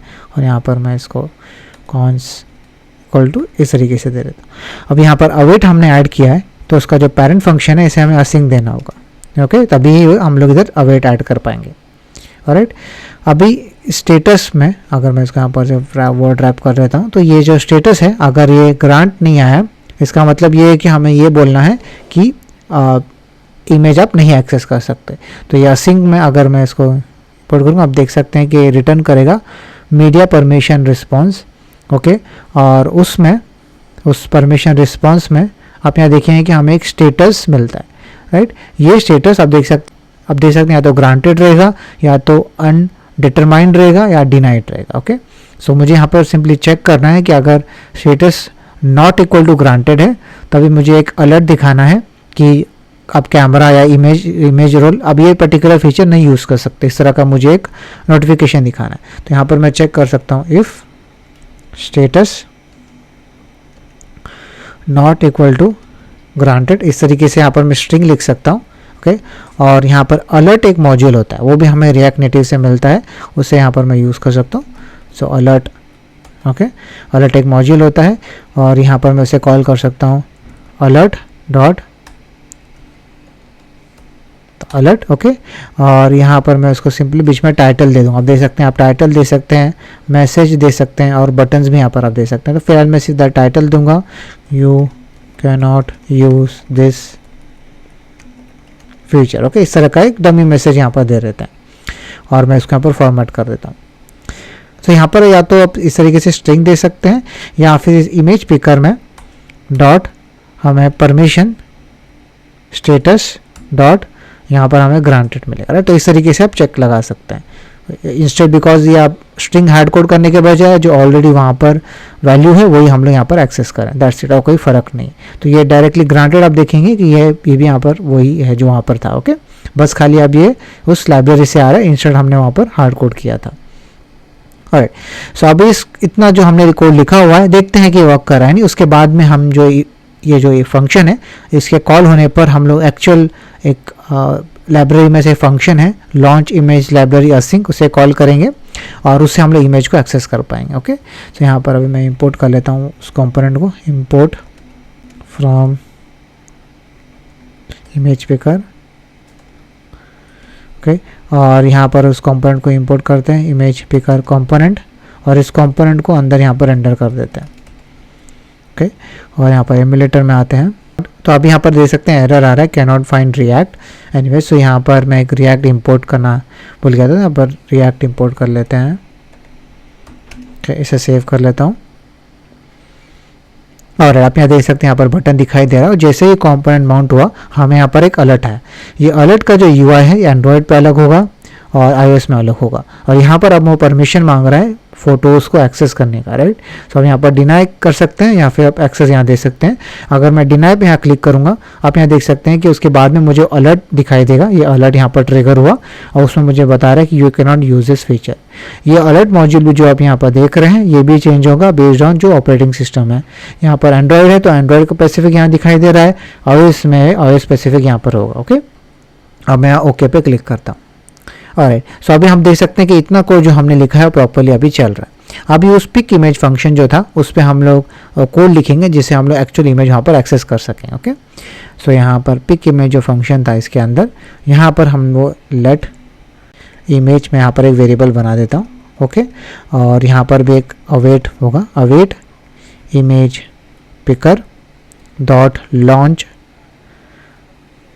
Image library async. ओके, और ये एक फंक्शन ऐसे फंक्शन कॉल करना होगा, उसे कुछ पैरामीटर्स देने होंगे। ओके, अब यहाँ पर मीडिया टाइप दे सकते हैं। ओके, मीडिया टाइप में आप यहाँ पर बता रहे किस तरह का चीज़ें आप एक्सेस यहाँ देना चाहते हैं। अगर आप इस फंक्शन को ओपन करेंगे तो टाइप स्क्रिप्ट में आप यहाँ पता चल जाता है एग्जैक्टली कौन सा और कितना ऑप्शन आपको यहाँ पर पास करना है। सो इमेज पिकर ऑप्शंस में आप क्लिक करेंगे, आप यहाँ देखेंगे काफ़ी सारे ऑप्शंस हम यहाँ दे सकते हैं। बेस 64, कौन सा मीडिया टाइप, उसका क्वालिटी क्या होना चाहिए, एस्पेक्ट रेशियो क्या होना चाहिए। ओके, और इस तरह की चीज़ें हम लोग यहाँ पर मेंशन कर सकते हैं। ओके, यहाँ पर मीडिया टाइप इन्फॉर्मेशन आप देखेंगे यहाँ पर बता रहा है कि ये कौन सा टाइप का मीडिया हो सकता है। आपको वीडियो चाहिए, आपको इमेजेस चाहिए या आपको सारे चाहिए। ओके, सो बेस्ड अपॉन हम लोग यहाँ पर रिस्ट्रिक्ट कर सकते हो कि सिर्फ वीडियो इंपोर्ट होगी, सिर्फ इमेज इंपोर्ट होगा। इस तरीके से आप यहाँ पर एक्सेस कर सकते हैं। तो ये लाइब्रेरी में कोई भी चीज़ हो सकती है, राइट। यहाँ पर वीडियो या इमेजेस कोई भी हो सकता है। तो इस वजह से आपको यहाँ पर स्पेसिफाई करना है कि उनमें से कौन सा एक्सेस आपको देना है, राइट। सो यहाँ पर मीडिया टाइप में मैं उस इमेज पिकर को इंपोर्ट कर लेता हूँ, डॉट मीडिया टाइप ऑप्शंस। मुझे से इमेजेस एक्सेस करनी है तो मैं सिर्फ यहाँ पर इमेजेस दे देता हूँ। ओके, अगर आपको दोनों देना है तो आप यहाँ दोनों दे सकते हैं या फिर ऑल दे सकते हैं। मैं कॉमा दे देता हूँ। अब यहाँ पर आपको और इन्फॉर्मेशन देनी है आप यहाँ दे सकते हैं। मैं अलाउ एडिटिंग उसे यहाँ पर मैं ट्रू दे देता हूँ। ओके, और बाकी सारी चीज़ें मैं फ़िलहाल एम्प्टी रखता हूँ, ऐसे ही रखता हूँ। जो डिफ़ॉल्ट है वही मैं रहने देता हूँ। यहाँ पर अवेट यूज़ किया हुआ है तो इस वजह से मैं यहाँ ऊपर असिंक ऐड कर देता हूँ। Okay, that's it. अब इसे सेव करते हैं और UI पे आते हैं। मैं अभी इसको अलाउ करता हूँ और पिक इमेज को क्लिक करता हूँ। आप यहाँ देखेंगे कि अब यहाँ पर वो मॉडल ओपन होगा तो यहाँ पर आप उस लाइब्रेरी का एक्सेस मुझे यहाँ मिल गया, राइट। सो यहाँ पर कुछ भी यहाँ पर इमेजेस है नहीं तो मैं क्विकली 2 इमेजेस यहाँ पर मैं इंस्टॉल कर लेता हूँ ताकि मैं उसे यहाँ पर एक्सेस कर सकूँ। और आप यहाँ देख सकते हैं कि अब मैं यहाँ पर सिमुलेटर में आ जाता हूँ। मैं पिक इमेज पे क्लिक करता हूँ और अभी यहाँ देख सकते हैं अभी वो इमेजेस दिखाई दे रही जो अभी मैंने जो डाउनलोड किया है। मैं उनमें से को पिक कर लेता हूँ। आप यहाँ देख सकते हैं क्रॉपिंग का ऑप्शन आ रहा है क्योंकि हमने अलाउ एडिटिंग यहाँ पर किया था। तो अब जो यहाँ पर रिसाइज करना चाहें रिसाइज कर सकते हैं और मैं क्रॉप पे यहाँ क्लिक करता हूँ। सो आप यहाँ देख सकते हैं कि अभी तक कोई एरर नहीं है। इसका मतलब है कि हमारा वो इमेजेस जो यहाँ पर से चल गया है। ओके, बस आप यहाँ देख सकते हैं यहाँ पर आपको दिखाई नहीं दे रहा है बिकॉज हम उसे यहाँ पर रेंडर नहीं कर रहे हैं। तो यहाँ पर अब जो इमेज है उसे मैं यहाँ पर सिंपली कंसोल लॉग करता हूँ और देखते हैं कि उसमें हमें क्या वैल्यू मिल रही है। तो सेव कर देते हैं और फिर पिक इमेज पे क्लिक करते हैं। इस टाइम दूसरा इमेज सेलेक्ट कर लेता हूँ, क्रॉप पे सेलेक्ट करता हूँ। ओके, और यहाँ पर जो टर्मिनल है मैं उसे यहाँ पर ओपन करता हूँ। यहाँ पर रन हो रहा था। आप यहाँ देख सकते हैं कि यहाँ पर ये कंसोल लॉग है और उसमें हम देख सकते हैं URI दिखाई दे रहा है। तो ये हमें चाहिए। तो ये बेसिकली आप यहाँ देख सकते हैं हमारे जो डिवाइस में इस लोकेशन पे वो स्टोर्ड है। ओके, सो अभी हमें सिर्फ उसे एक स्टेट में ऐड कर देना है और फिर फाइनली हम उसे रेंडर कर सकते हैं। ओके, तो उसके लिए सबसे पहले यहाँ पर एक स्टेट क्रिएट करते हैं यूज़ स्टेट हुक यूज़ करके, राइट। यूज़ स्टेट एक बेसिकली हुक है और यहाँ पर हम लोग एक रिजल्ट करके एक स्टेट यहाँ बनाते हैं और मैं उसका नाम यहाँ दे देता हूँ सेट रिजल्ट और यहाँ पर मैं था इक्वल टू। ओके, और अर्लियर इसका डिफ़ॉल्ट स्टेट में यहाँ पर नल दे देता हूँ और जब ये इमेज यहाँ पर मिल जाएगा मैं उसे यहाँ पर सेट कर देता हूँ। तो यहाँ पर सिंपली मैं चेक कर सकता हूँ सबसे पहले इस रिज़ल्ट जो यहाँ पर ऑब्जेक्ट जो यहाँ पर आया था, अगर मैं उसको ओपन करूँगा ऊपर आकर, यहाँ पर आके आप यहाँ देखेंगे कि इस ऑब्जेक्ट में एक वैल्यू है, वो है कि कैंसिल हुआ था क्या। ऐसा हो सकता है ना कि आपने इमेज पिकर ओपन किया और आपने कोई भी इमेज सेलेक्ट नहीं किया, तो उस केस में यहाँ पर कैंसिल ट्रू आएगा। चेक लगाने के लिए मैं यहाँ पर if response dot cancel, okay, तो ये कैंसिल्ड अगर यहाँ पर फॉल्स है तो इसलिए मुझे यहाँ पर नेगेशन देना होगा। अगर ट्रू है तो मुझे कुछ नहीं करना है, पर अगर फॉल्स है इसका मतलब ये है कि हमें इमेज मिल चुका है, राइट। सो अभी यहाँ पर उसे अभी हम लोग स्टोर कर देते हैं। सेट रिजल्ट में यहाँ पर जो रिस्पॉन्स आया था, रिस्पॉन्स डॉट URI, वहाँ पर स्टोर कर देंगे, ओके। और ये जो इमेज है उसको यहाँ से रिमूव कर देते हैं। अब जो कंप्लेंट बता रहा है, because argument of type string is not assignable to a type of set action null. तो बेसिकली यहाँ पर हमने नल सेट किया है, इस वजह से यहाँ पर एरर बता रहे हैं, बिकॉज URI एक्चुअली एक इमेज है। सो आप यहाँ पर एक टाइप स्क्रिप्ट में यहाँ पर आप ओपनिंग और क्लोजिंग इस तरीके से एरो यहाँ पर दे सकते हैं और स्पेसिफाई कर सकते हैं कौन सा टाइप का वैल्यू इस रिजल्ट में स्टोर रहेगा। तो यहाँ पर मैं कहता हूँ कि यहाँ पर नल भी स्टोर हो सकता है और यहाँ पर स्ट्रिंग भी आ सकता है, ठीक है। सो दोनों वैल्यू एक्सेप्टेबल है इस रिजल्ट स्टेट में, तो इसको दे सकते हैं। अब एरर यहाँ से चले गया, बिकॉज ऑफ डिफॉल्ट वैल्यू इसका नल है और जब हमें इमेज मिल जाएगा वो स्ट्रिंग के फॉर्म में होगा, ओके। सो इस तरीके से आप स्टेट सेट कर सकते हैं। अगर टाइप स्क्रिप्ट खुद उसे पता नहीं कर पा रहा है तो यहाँ पर इस तरीके से स्पेसिफाई कर सकते हैं कि कौन कौन सा टाइप ऑफ वैल्यू इस पर्टिकुलर स्टेट में रहेगा। ऑलराइट, सो फाइनली जब इमेज हमें मिल गया है, हम इसे रेंडर कर सकते हैं यहाँ पर। तो यहाँ पर मैं सिंपली चेक कर सकता हूँ कि अगर ये जो रिज़ल्ट है ये नॉट इक्वल टू नल है, तो मैं सिंपली यहाँ पर रेंडर करूँगा इमेज, ओके। और अपने देख सकते हैं कि URI है, तो इससे मुझे सोर्स देना होगा और मैं इसको यहाँ पर एंड कर देता हूँ। और इस सोर्स में URI में जो रिज़ल्ट आ रहा था मैं यहाँ पर सिंपली रेंडर कर देता हूँ, दैट्स इट, ओके। और आप देख सकते हैं क्योंकि मैंने URI दिया हुआ है इस वजह से मुझे इसे यहाँ पर विड्थ और हाइट भी देना होगा। तो यहाँ पर मैं स्टाइल प्रॉप दे देता हूँ और स्टाइल प्रॉप में मैं यहाँ पर एक विड्थ दे देता हूँ 200 और यहाँ पर मैं हाइट दे देता हूँ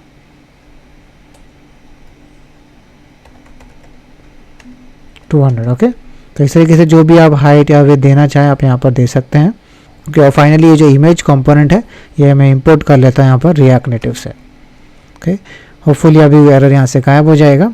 यहाँ पर एमुलेटर ओपन करते हैं, पिक इमेज पे यहाँ पर मैं क्लिक करता हूँ और ये इस टाइम इस इमेज को सेलेक्ट कर लेते हैं, ओके। मैं इसको यहाँ पर इस तरीके से इतना सेलेक्ट कर लेता हूँ, क्रॉप पे क्लिक करता हूँ और आप यहाँ देख सकते हैं उतना इमेज यहाँ पर दिखाई दे रहा है, ओके। सो ये विदर हाइट चेंज करना होगा, पर आप यहाँ देख सकते हैं इमेज यहाँ पर रेंडर हो गया।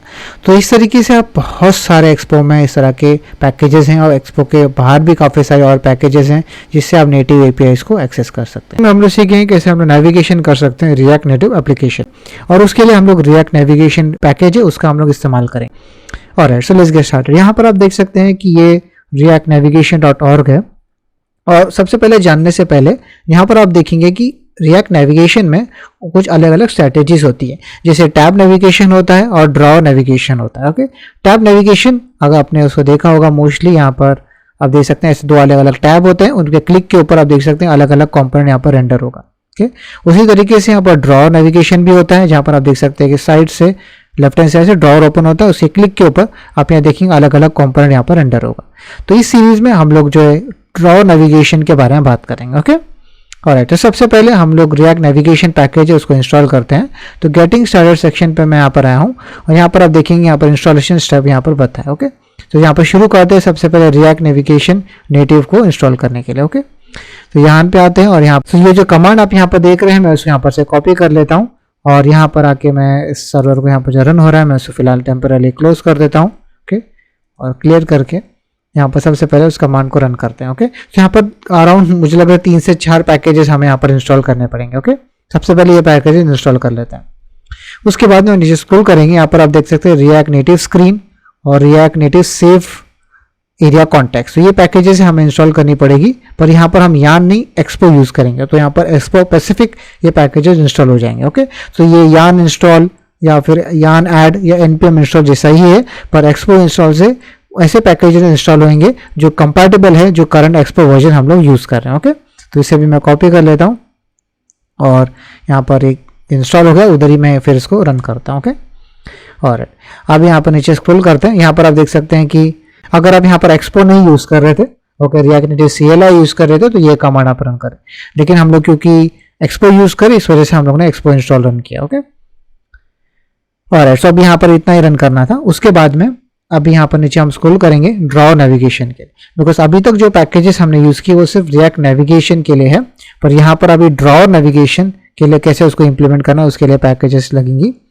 तो यहाँ पर हम लोग ये जो पैकेज बताया गया है @react native drawer, इसको मैं कॉपी कर लेता हूँ और यहाँ पर मैं इसको क्लियर कर दूंगा, ओके। और सो अब यहाँ पर मैं इसको इंस्टॉल करता हूँ, तो यहाँ पर आगे मैं टाइप करूँगा yarn add react navigation /drawer, okay.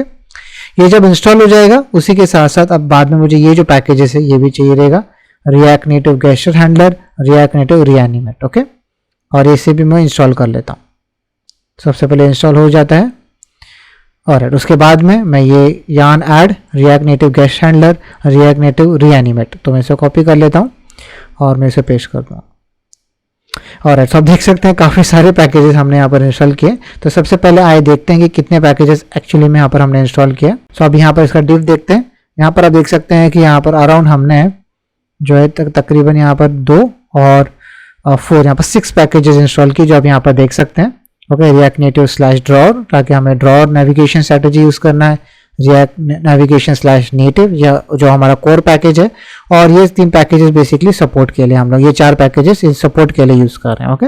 So यहाँ पे देख लें ये 6 पैकेजेस आपको यहाँ पर अभी इंस्टॉल करना है। और राइट, सो अभी इंस्टॉल हो चुका है, मैं इसको यहाँ पर से क्लोज कर देता हूँ। और राइट, सो अभी यहाँ पर इसे क्लियर करते हैं और यहाँ पर अभी yarn स्टार्ट में प्रेस करता ताकि वो जो हमारा जो एक्सपो सर्वर है वो यहाँ पर रन हो जाए। और राइट, अभी उसके बाद में यहाँ पर इस app.tsx में यहाँ पर आप देखेंगे कि यहाँ जो कंपोनेंट है उनकी ज़रूरत नहीं है, ये इसकी भी ज़रूरत नहीं है, मैं निकाल देता हूँ। और इमेज पिकर कंपोनेंट को भी इंपोर्ट नहीं करना है, उसे भी मैं निकाल दूंगा, उसे भी निकाल देते हैं, ओके। और ये जो स्टाइल है इसे भी यहाँ से निकाल देते हैं। अभी यहाँ पर मैं एक फ़ाइल बनाता हूँ जिसमें हम लोग पूरा नेविगेशन यहाँ पर इंक्लूड करेंगे। तो नेविगेशन में उसका नाम भी यहाँ पर navigation.tsx दे देता हूँ, ओके। और सो अभी यहाँ पर हमें वो सारे कंपोनेंट्स लिखना है। तो यहाँ पर आप देखेंगे कि ये जो डॉक्यूमेंटेशन में यहाँ पर बताया, यहाँ पर आप देखेंगे इनिशियली हम लोग यहाँ पर नेविगेशन कंटेनर रैप करना होगा, वो आएगा हमें यहाँ पर रिएक्ट नेटिव से रिएक्ट नेटिव /native से। एक बार जब हम उसे रैप कर देंगे उसके बाद में हमें अलग अलग राउट्स बनाना है। अगर आप रिएक्ट राउटर से वाकिफ़ है तो ये ऑलमोस्ट वैसे ही आपको दिख रहा होगा। आप यहाँ इनिशियल राउट मेंशन करें कि इनिशियली कौन सा राउट रेंडर होना चाहिए, ओके। उसके बाद में आप ईच इंडिविजुअल राउट यहाँ मेंशन कर रहे हैं, उसके करस्पॉन्डिंग कंपोनेंट कि इस राउट पे कौन सा कंपोनेंट रेंडर होगा वो आप यहाँ पर मेंशन कर रहे हैं। तो उस राउट पे आप रहेंगे, अकॉर्डिंगली वो कंपोनेंट वहाँ पर रेंडर हो जाएगा। होम स्क्रीन और नोटिफिकेशन स्क्रीन ये दोनों ही आप अगर देखेंगे कि यहाँ पर ये दोनों कंपोनेंट यहाँ पर है, ओके। होम स्क्रीन और नोटिफिकेशन स्क्रीन ये दोनों कंपोनेंट यहाँ पर है, जो फिलहाल एक व्यू और एक बटन रेंडर कर रहे हैं, दैट्स इट, ओके। आइए चले ये हम लोग अभी बनाते हैं हमारे इसमें। सबसे पहले यहाँ पर ये जो पेरेंट कंपोनेंट है ये बनाना होगा। तो यहाँ पर मैं एक्सपो कॉन्स्ट नेविगेशन, मैं इसका नाम नेविगेशन प्रोवाइडर रख देता हूँ, ओके। और यहाँ पर मैं इसको क्लोज कर दूंगा इस तरीके से, राइट। और यहाँ पर रिटर्न करने में सबसे पहले होगा हमारा नेविगेशन कंटेनर जो आएगा हमारे रिएक्ट नेविगेशन नेटिव से, ओके। और इसको एक रैपर कंपोनेंट है तो इसको इस तरीके से देना होगा। उसके बाद में हमें यहाँ पर अभी क्रिएट ड्रॉअर मेथड का इस्तेमाल करना पड़ेगा, जिसे यूज़ करके हम लोग जो यहाँ पर अलग अलग नेविगेशन यूज़ कर पाएंगे। तो सबसे पहले यहाँ पर कॉन्स्ट ड्रॉअर इस तरीके से मैं नाम दे देता हूँ, ड्रॉअर स्टैक, और यहाँ पर मैं लूँगा क्रिएट ड्रॉअर नेविगेशन, ओके। और इसे हम लोग इस तरीके से कॉल करेंगे। और ये ड्रॉअर स्टैक जो है इसको हम लोग यहाँ पर इस तरीके से रेंडर करना पड़ेगा। तो यहाँ पर मेंशन करते हैं drawer stack dot navigator, okay. और उसे यहाँ पर एंड करते हैं। इसमें मुझे इनिशियल जो राउट है वो मेंशन करना है। तो इनिशियल राउट नेम में मैं यहाँ पर मेंशन कर लेता हूँ होम, ओके। और ये टैब को यहाँ क्लोज करते हैं ताकि आपको अच्छे से यहाँ दिख सके। उसके बाद में अब यहाँ पर ईच इंडिविजुअल राउट्स बनाना है। यहाँ पर मैं drawer stack dot screen, okay. और मैं भी इसको यहाँ पर इसको सेव इनक्लोज करता हूँ। इसलिए सबसे पहले मुझे यहाँ पर नेम देना होगा। नेम में यहाँ पर मैं दे देता हूँ होम, बिकॉज ये नाम और इनिशियल राउट और ये मैच करना चाहिए, बिकॉज ये मैं इनिशियल राउट चाहता हूँ। और कंपोनेंट में यहाँ पर मैं एक जो कंपोनेंट यहाँ पर जो देना चाहता हूँ वो है होम स्क्रीन कंपोनेंट, ओके। और सो अभी ये जो होम स्क्रीन कंपोनेंट है इसको यहाँ पर क्रिएट करते हैं। तो कॉन्स्ट होम स्क्रीन, मैं इसे इसी फाइल में बना रहा हूँ ताकि हम इजीली इसे देख सकें यहाँ पर। ओके, वरना फिर वो कंफ्यूजन हो जाएगा कि कौन कौन से राउट में कौन कौन सा कंपोनेंट यहाँ पर रेंडर हो रहा है। सो यहाँ पर एक व्यू कंपोनेंट रैप कर देते हैं। ओके, उसके अंदर यहाँ पर एक टेक्स्ट कंपोनेंट को रैप करते हैं और उसमें यहाँ पर लिखते हैं होम स्क्रीन। ओके, और इसे हम लोग इंपोर्ट कर देते हैं रिएक्ट नेटिव से। ओके, और मैं इसको यहाँ पर डुप्लीकेट कर देता हूँ और ये टेक्स्ट को भी यहाँ पर से इंपोर्ट करते हैं और मैं अभी इसको यहाँ से डुप्लीकेट कर देता हूँ और इसका नाम मैं यहाँ दे देता हूँ notification screen. Okay,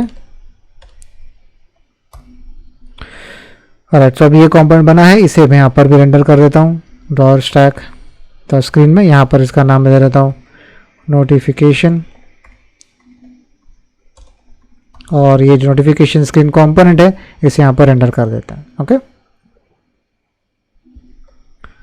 alright, so अभी यहाँ पर सब क्लोज हो जाएगा। ओके, और ये जो कंपोनेंट है अभी इसको यहाँ पर इंपोर्ट करके यहाँ रेंडर कर देंगे। तो इसको मैं सबसे पहले इंपोर्ट कर लेता हूँ, इंपोर्ट फ्रॉम, यहाँ पर जो पाथ है मैं दे देता हूँ नेविगेशन और यहाँ पर जो है वो नेविगेशन प्रोवाइडर। ओके, और ये कंपोनेंट को मैं सिंपली यहाँ पर रेंडर कर देता हूँ, इस तरीके से रिटर्न कर देता हूँ और मैं इसे सेव करता हूँ। सिमुलेटर में आते हैं और यहाँ पर सर्वर मैंने शुरू किया है।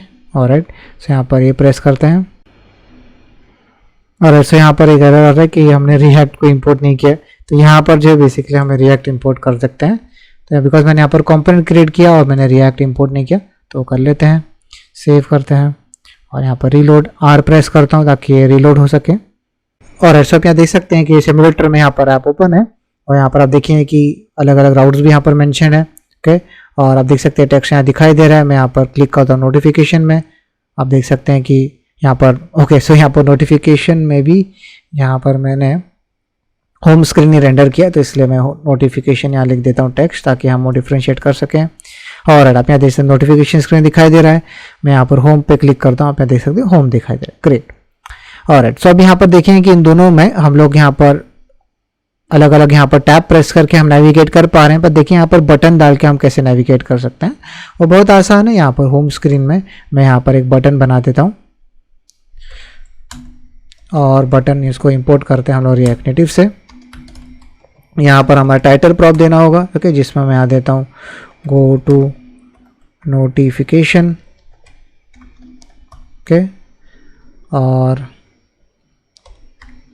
यहाँ पर जो एक और प्रॉप होगा ऑन प्रेस, जिसके बारे में हम लोग ने आगे बात किया था। राइट, और इसके अंदर यहाँ पर मैं कॉल बैक फंक्शन दे देता हूँ।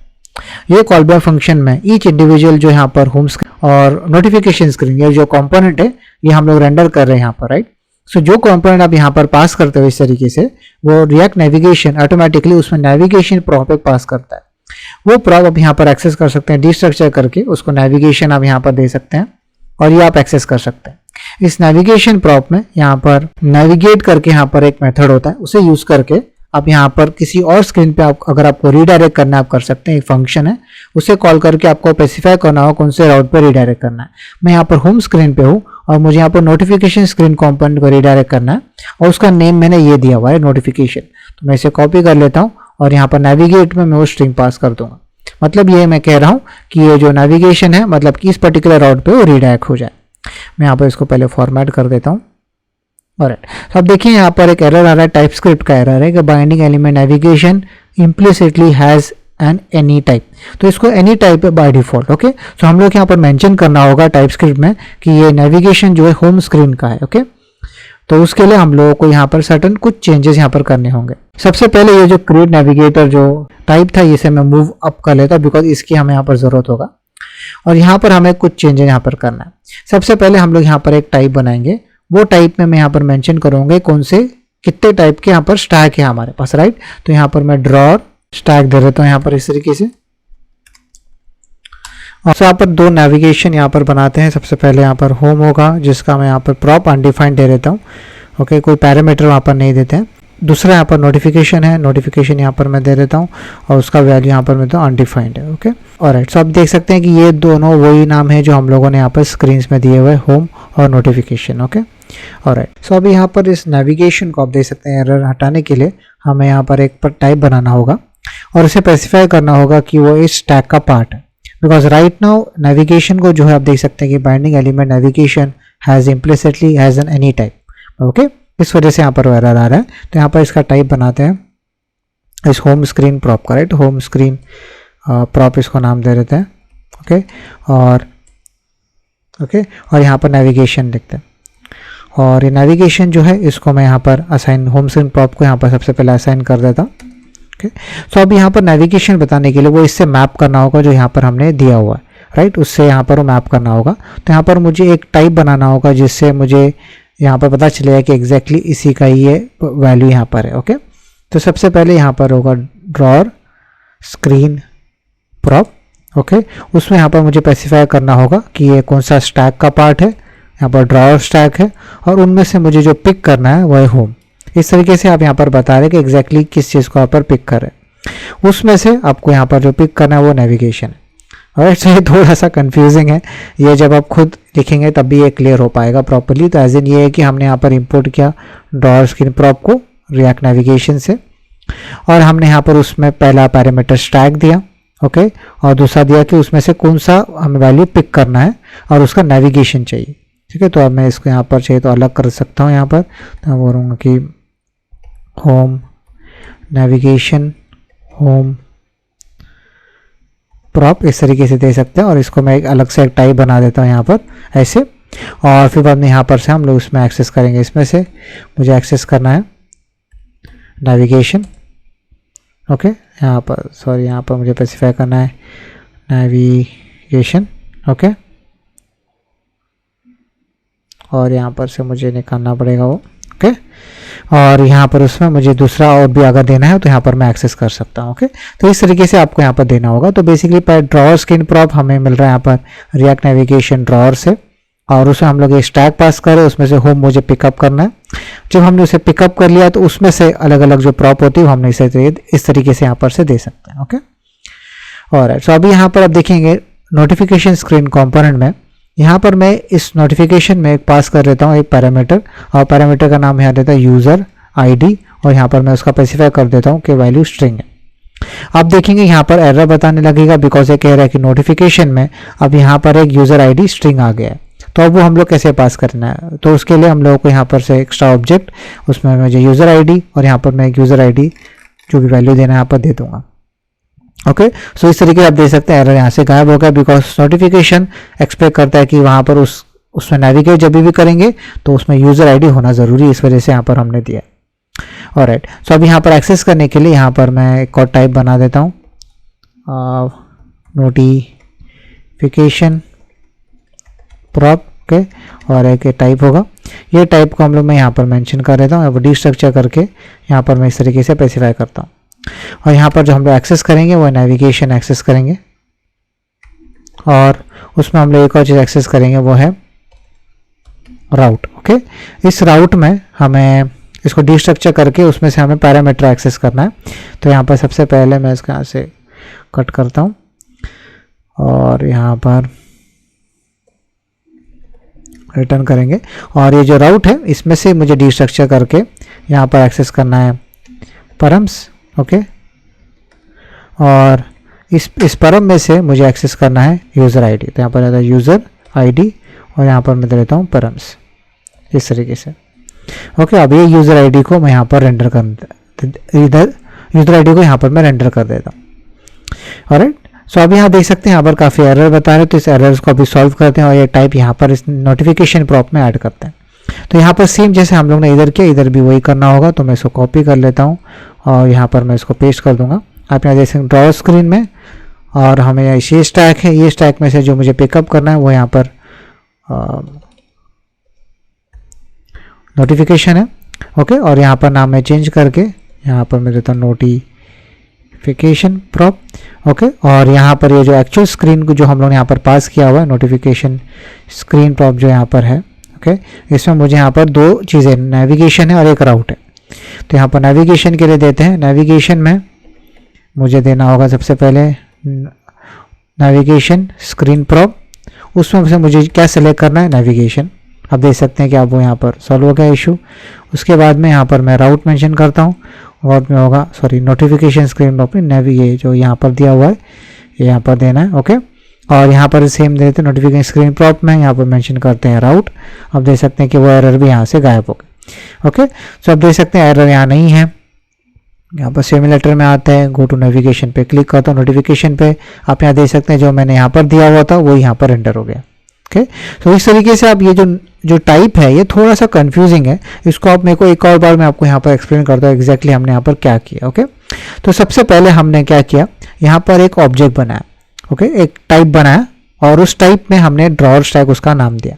उस पर हमने की जो है वो दिया जो हमारे स्क्रीन है। हमारे यहाँ पर एक होम स्क्रीन है, हमारे पास एक नोटिफिकेशन स्क्रीन है, वो स्क्रीन हमने यहाँ पर मेंशन किया। और उसके कोई अगर पैरामीटर है तो आप यहाँ पर इस तरीके से दे सकते हैं, अगर नहीं है तो अनडिफाइंड दे दे। और हमने क्रिएट ड्रॉअर नेविगेशन जो यहाँ पर था, क्रिएट ड्रॉअर नेविगेटर, उसमें हमने उस स्टैक को पास कर दिया। ओके, और जो इन रिटर्न यहाँ पर रिटर्न कर रहा है ड्रॉअर स्टैक। अभी जब ईच इंडिविजुअल कंपोनेंट जो हम क्रिएट करते हैं इसमें हमें वो prop navigation as a prop यहाँ पर मिलता है। राइट, आप देख सकते हैं यहाँ पर नेविगेशन एज अ प्रॉप मिलता है जो भी कंपोनेंट को यहाँ पर पास किया हुआ। तो अब यहाँ पर इस होम स्क्रीन कंपोनेंट को हम लोग ने ड्रॉअर स्क्रीन प्रॉप मिलता है। राइट, वैसे यहाँ पर नेटिव स्क्रीन के लिए नेटिव होगा, स्टैक के लिए यहाँ पर स्टैक स्क्रीन प्रॉप होगा। उसमें हमने स्टैक पास कर दिया जो हम लोग ने यहाँ पर बनाया हुआ था, और उसमें हमने यहाँ पर तो उसमें से हमने पिक कर लिया जो हमें यहाँ पर इस पर्टिकुलर स्क्रीन के लिए चाहिए। तो ये होम स्क्रीन है तो इसलिए वजह से मैंने होम दिया यहाँ पर। अब जो ये रिटर्न करता है, राइट, ये रिटर्न ये जो टाइप अब जो रिटर्न हुआ है इसमें कुछ कुछ पर्टिकुलर अलग अलग टाइप होती है, जैसे नेविगेशन, राउट, इस तरह के बहुत सारे होते हैं जो ऑलरेडी प्रीमेड होते हैं रिएक्ट नेविगेशन से। उससे हम यहाँ पर स्पेसिफाई कर सकते हैं कि नेविगेशन जो प्रॉप होम स्क्रीन प्रॉप को जो मिल रहा है वो जो यहाँ पर है वही हमें एग्जैक्टली यहाँ पर चाहिए। और वही हम उसका फ़ायदा हम लोग ने यहाँ पर देख लिया कि यहाँ पर हम लोग स्पेसिफाई नहीं करें यूज़र आईडी पर, हम इस तरीके से कुछ भी स्पेसिफाई नहीं करें, ये ऑटोमेटिकली डिटेक्ट हो रहा है। जैसे जैसे अगर मैं यहाँ चेंज करूँगा वैसे वहाँ पर भी हो जाएगा। अगर मैं यहाँ पर एक और एज इक्वल्स यहाँ पर नंबर इस तरीके से दे देता हूँ फॉर एग्जाम्पल। ओके, और आप देखेंगे कि यहाँ पर आप देखेंगे इधर भी एक एरर बताएगा, तो मैं एज यहाँ पर कुछ भी दे देता हूँ। ओके, और आप देखेंगे यहाँ पर आके अगर मैं कॉमा दे करके यहाँ पर कमांड प्रेस करूँगा और यहाँ पर मैं एज एक्सेस करने को ट्राई को, आप देख सकते हैं वो उधर ऑटो कंप्लीट हो रहा है। इसका मतलब ऑटोमेटिकली इसको यहाँ पर मिल जा रहा है। राइट, तो आप देख सकते हैं कि ये काफ़ी इजी है। इस तरीके से थोड़ा सा कॉम्प्लिकेटेड है इसको अंडरस्टैंड करना, पर आप ये खुद कर एग्जैक्टली खुद से लिखेंगे तो आपको क्लियर हो जाएगा। ओके, तो इस तरीके से आप टाइप दे सकते हैं रिएक्ट। फाइनली हम लोग नेटिव बेस के बारे में सीखेंगे जो बेसिकली रीयूजेबल कंपोनेंट्स देता है जो आपने रिएक्ट नेटिव में आप यूज़ कर सकते हैं। ओके, और काफ़ी सारे ऐसे कंपोनेंट्स आपको मिलेंगे जो आपको स्क्रैच से बनाने की ज़रूरत नहीं है। जैसे फॉर एग्जांपल अगर मैं यहाँ पर थोड़ा स्क्रॉल करूँ, आपको यहाँ पर बटन्स, अलर्ट, प्रोग्रेस, स्पिनर, इस तरह के बहुत सारे ऐसे UI कंपोनेंट्स मिल जाएंगे और वो अलग अलग OS में भी चेंज हो जाते हैं और आपको बहुत सारे ऐसे आपको स्क्रैच से बनाने की ज़रूरत नहीं है। ओके, जैसे आप देख सकते हैं अवतार आप ओपन करेंगे नेटिव बेस से, तो यहाँ पर आप अलग अलग तरह तो यहाँ पर आप इजीली अवतार यहाँ पर एंटर कर सकते हैं। आप देख सकते हैं इस तरह के इमेजेस यहाँ पर एंटर हो गए। तो यहाँ पर सिर्फ उतना ही नहीं, यहाँ पर स्क्रॉल भी आप देखेंगे कि यहाँ पर आपको बहुत सारे अलग अलग रियूजेबल जैसे क्लिपबोर्ड, ब्रेक पॉइंट, इस तरह के आपको यहाँ पर कस्टम बुक्स में मिलेंगे। उसके अलावा यहाँ पर स्लाइडर्स हैं, इमेजेस है, आइकन्स है, मॉडल है, ऐसे बहुत सारे आपको यहाँ पर UI कंपोनेंट्स मिल जाएंगे। और आप यहाँ देख सकते हैं कि इसमें स्पिनर में क्लिक करूँ, आप देख सकते हैं स्पिनर जो यहाँ पर अवेलेबल होती हैं वो यहाँ पर एंटर हो जाएंगे और आप देख सकते हैं यहाँ पर स्पिनर दिखाई दे रहा है। ओके, तो बेसिकली बस आपको इसको इंस्टॉल करके यहाँ पर नेटिव बेस प्रोवाइडर रैप कर देना है आपके सबके पेरेंट कंपोनेंट में, और उसके अंदर फिर जो भी आप इस तरीके से कंपोनेंट यूज़ करना चाहें आप यहाँ पर कर सकते हैं। ओके, तो यहाँ पर आप देख सकते हैं सबसे पहले मैं यहाँ पर आ जाता हूँ इंस्टॉलेशन में और इंस्टॉल इन एक्सपो प्रोजेक्ट, एग्जिस्टिंग प्रोजेक्ट। आप यहाँ देखेंगे कि यहाँ पर आपको ये पैकेजेस इंस्टॉल करनी है, तो मैं इसे कॉपी कर लेता हूँ और यहाँ पर जो टर्मिनल है मैं उसमें एक और नया टर्मिनल इधर ओपन करता हूँ और यहाँ पर उसे पेस्ट करते हैं। ओके, यहाँ add native base, style components और स्टाइल सिस्टम्स। ओके, इसे इंस्टॉल होता है। उसके बाद आप देख सकते हैं कि नेटिव SVG इंस्टॉल करना है और native react native safe area contacts. I think ये हमने ऑलरेडी इंस्टॉल किया है रिएक्ट नेविगेशन में। आज चलें जाके देखते हैं और आप देख सकते हैं ऑलरेडी इंस्टॉल है। ग्रेट, तो हमें ये पैकेज की ज़रूरत नहीं है, ये वाला इंस्टॉल कर लेते हैं रिएक्ट नेटिव SVG। ओके, इसे कॉपी कर लेते हैं और ये जब हो जाएगा तो उसके बाद उसे भी इंस्टॉल कर लेंगे यहाँ पर। ओके, मैं यहाँ पे इसे क्लियर कर देता हूँ और यहाँ पर अभी इसे रन करता हूँ। ऑलराइट, सो अब यहाँ पर इसको यूज़ करने के लिए सिंपली इसको नेटिव बेस में रैपर करना होगा। जो पेरेंट कंपोनेंट है इस पे ये है, तो यहाँ पर से नेटिव प्रोवाइडर इंपोर्ट कर लेते हैं। इंपोर्ट फ्रॉम नेटिव बेस, उसमें से जो यहाँ पर नेटिव प्रोवाइडर था, बेस प्रोवाइडर, उसको इंपोर्ट कर लेते हैं और इसे यहाँ पर हम लोग सिंपली रैप कर देता हूँ इस तरीके से और ये यहाँ पर दे देते हैं। दैट्स इट, इतने चेंजेस हमें करने थे। मैं इसको यहाँ पर फॉर्मेट कर देता हूँ और जो नहीं चाहिए मैं उसको यहाँ से रिमूव कर दूंगा। ओके, और यहाँ पर अभी हमारा जो कंपोनेंट है नेविगेशन में, जो यहाँ पर आप देख सकते हैं होम कंपोनेंट था, उसमें मैं कुछ चीज़ें यहाँ पर रेंडर कर देता हूँ। मैं सिंपल यहाँ पर इंपोर्ट करूँगा, इंपोर्ट स्पिनर को इंपोर्ट कर लेते हैं। इंपोर्ट फ्रॉम नेटिव बेस और यहाँ जो इंपोर्ट करते हैं वो है स्पिनर, ऐसे कॉपी कर लेता हूँ और यहाँ पर इस होम स्क्रीन के अंदर यहाँ पर मैं इसे रेंडर करूँगा और यहाँ पर रहता हूँ एक्सेसिबिलिटी। यहाँ पर आप आने के बाद में कंट्रोल स्पेस बार दबाएंगे तो आपको यहाँ पर जो जो प्रॉप्स पॉसिबल यहाँ पर यूज़ कर सकते हैं उसका लिस्ट आ जाएगा। और अब देख सकते हैं बहुत सारे प्रॉप्स हम यहाँ दे सकते हैं। यहाँ पर मैं दे देता हूँ एक्सेसिबिलिटी लेबल। ओके, और इसमें मैं जो भी लेबल यहाँ देना चाहे दे सकता हूँ। जैसे यहाँ पर मैं लोडिंग दे देता हूँ डॉट। ओके, इसे सेव कर देते हैं।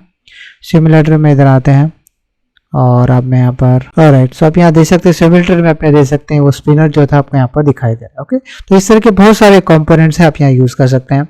आपको नेटिव बेस ही यूज़ करने की ज़रूरत नहीं, इसका रिएक्ट नेटिव पेपर भी एक आता है, रिएक्ट नेटिव पेपर। ओके, वो भी आप यूज़ कर सकते हैं। वो कॉल स्टैक कंपनी से जिन लोग ने एक्सपो और बहुत सारे ऐसे इस तरह के प्रोजेक्ट्स बनाए, आप ये भी यूज़ कर सकते हैं। इसमें भी काफ़ी रीयूजेबल कंपोनेंट्स आपको मिल जाएंगे। ऑलराइट गाइस, इस वीडियो बस इतना ही। मैं उम्मीद करता हूँ आपने यहाँ पर काफ़ी सारी चीज़ें रिएक्ट नेटिव के बारे में सीखा होगा। मैं आपको नेक्स्ट वीडियो में मिलूंगा जहाँ पर हम लोग रिएक्ट नेटिव के बारे में और बात करें। Okay, till then stay safe, bye bye.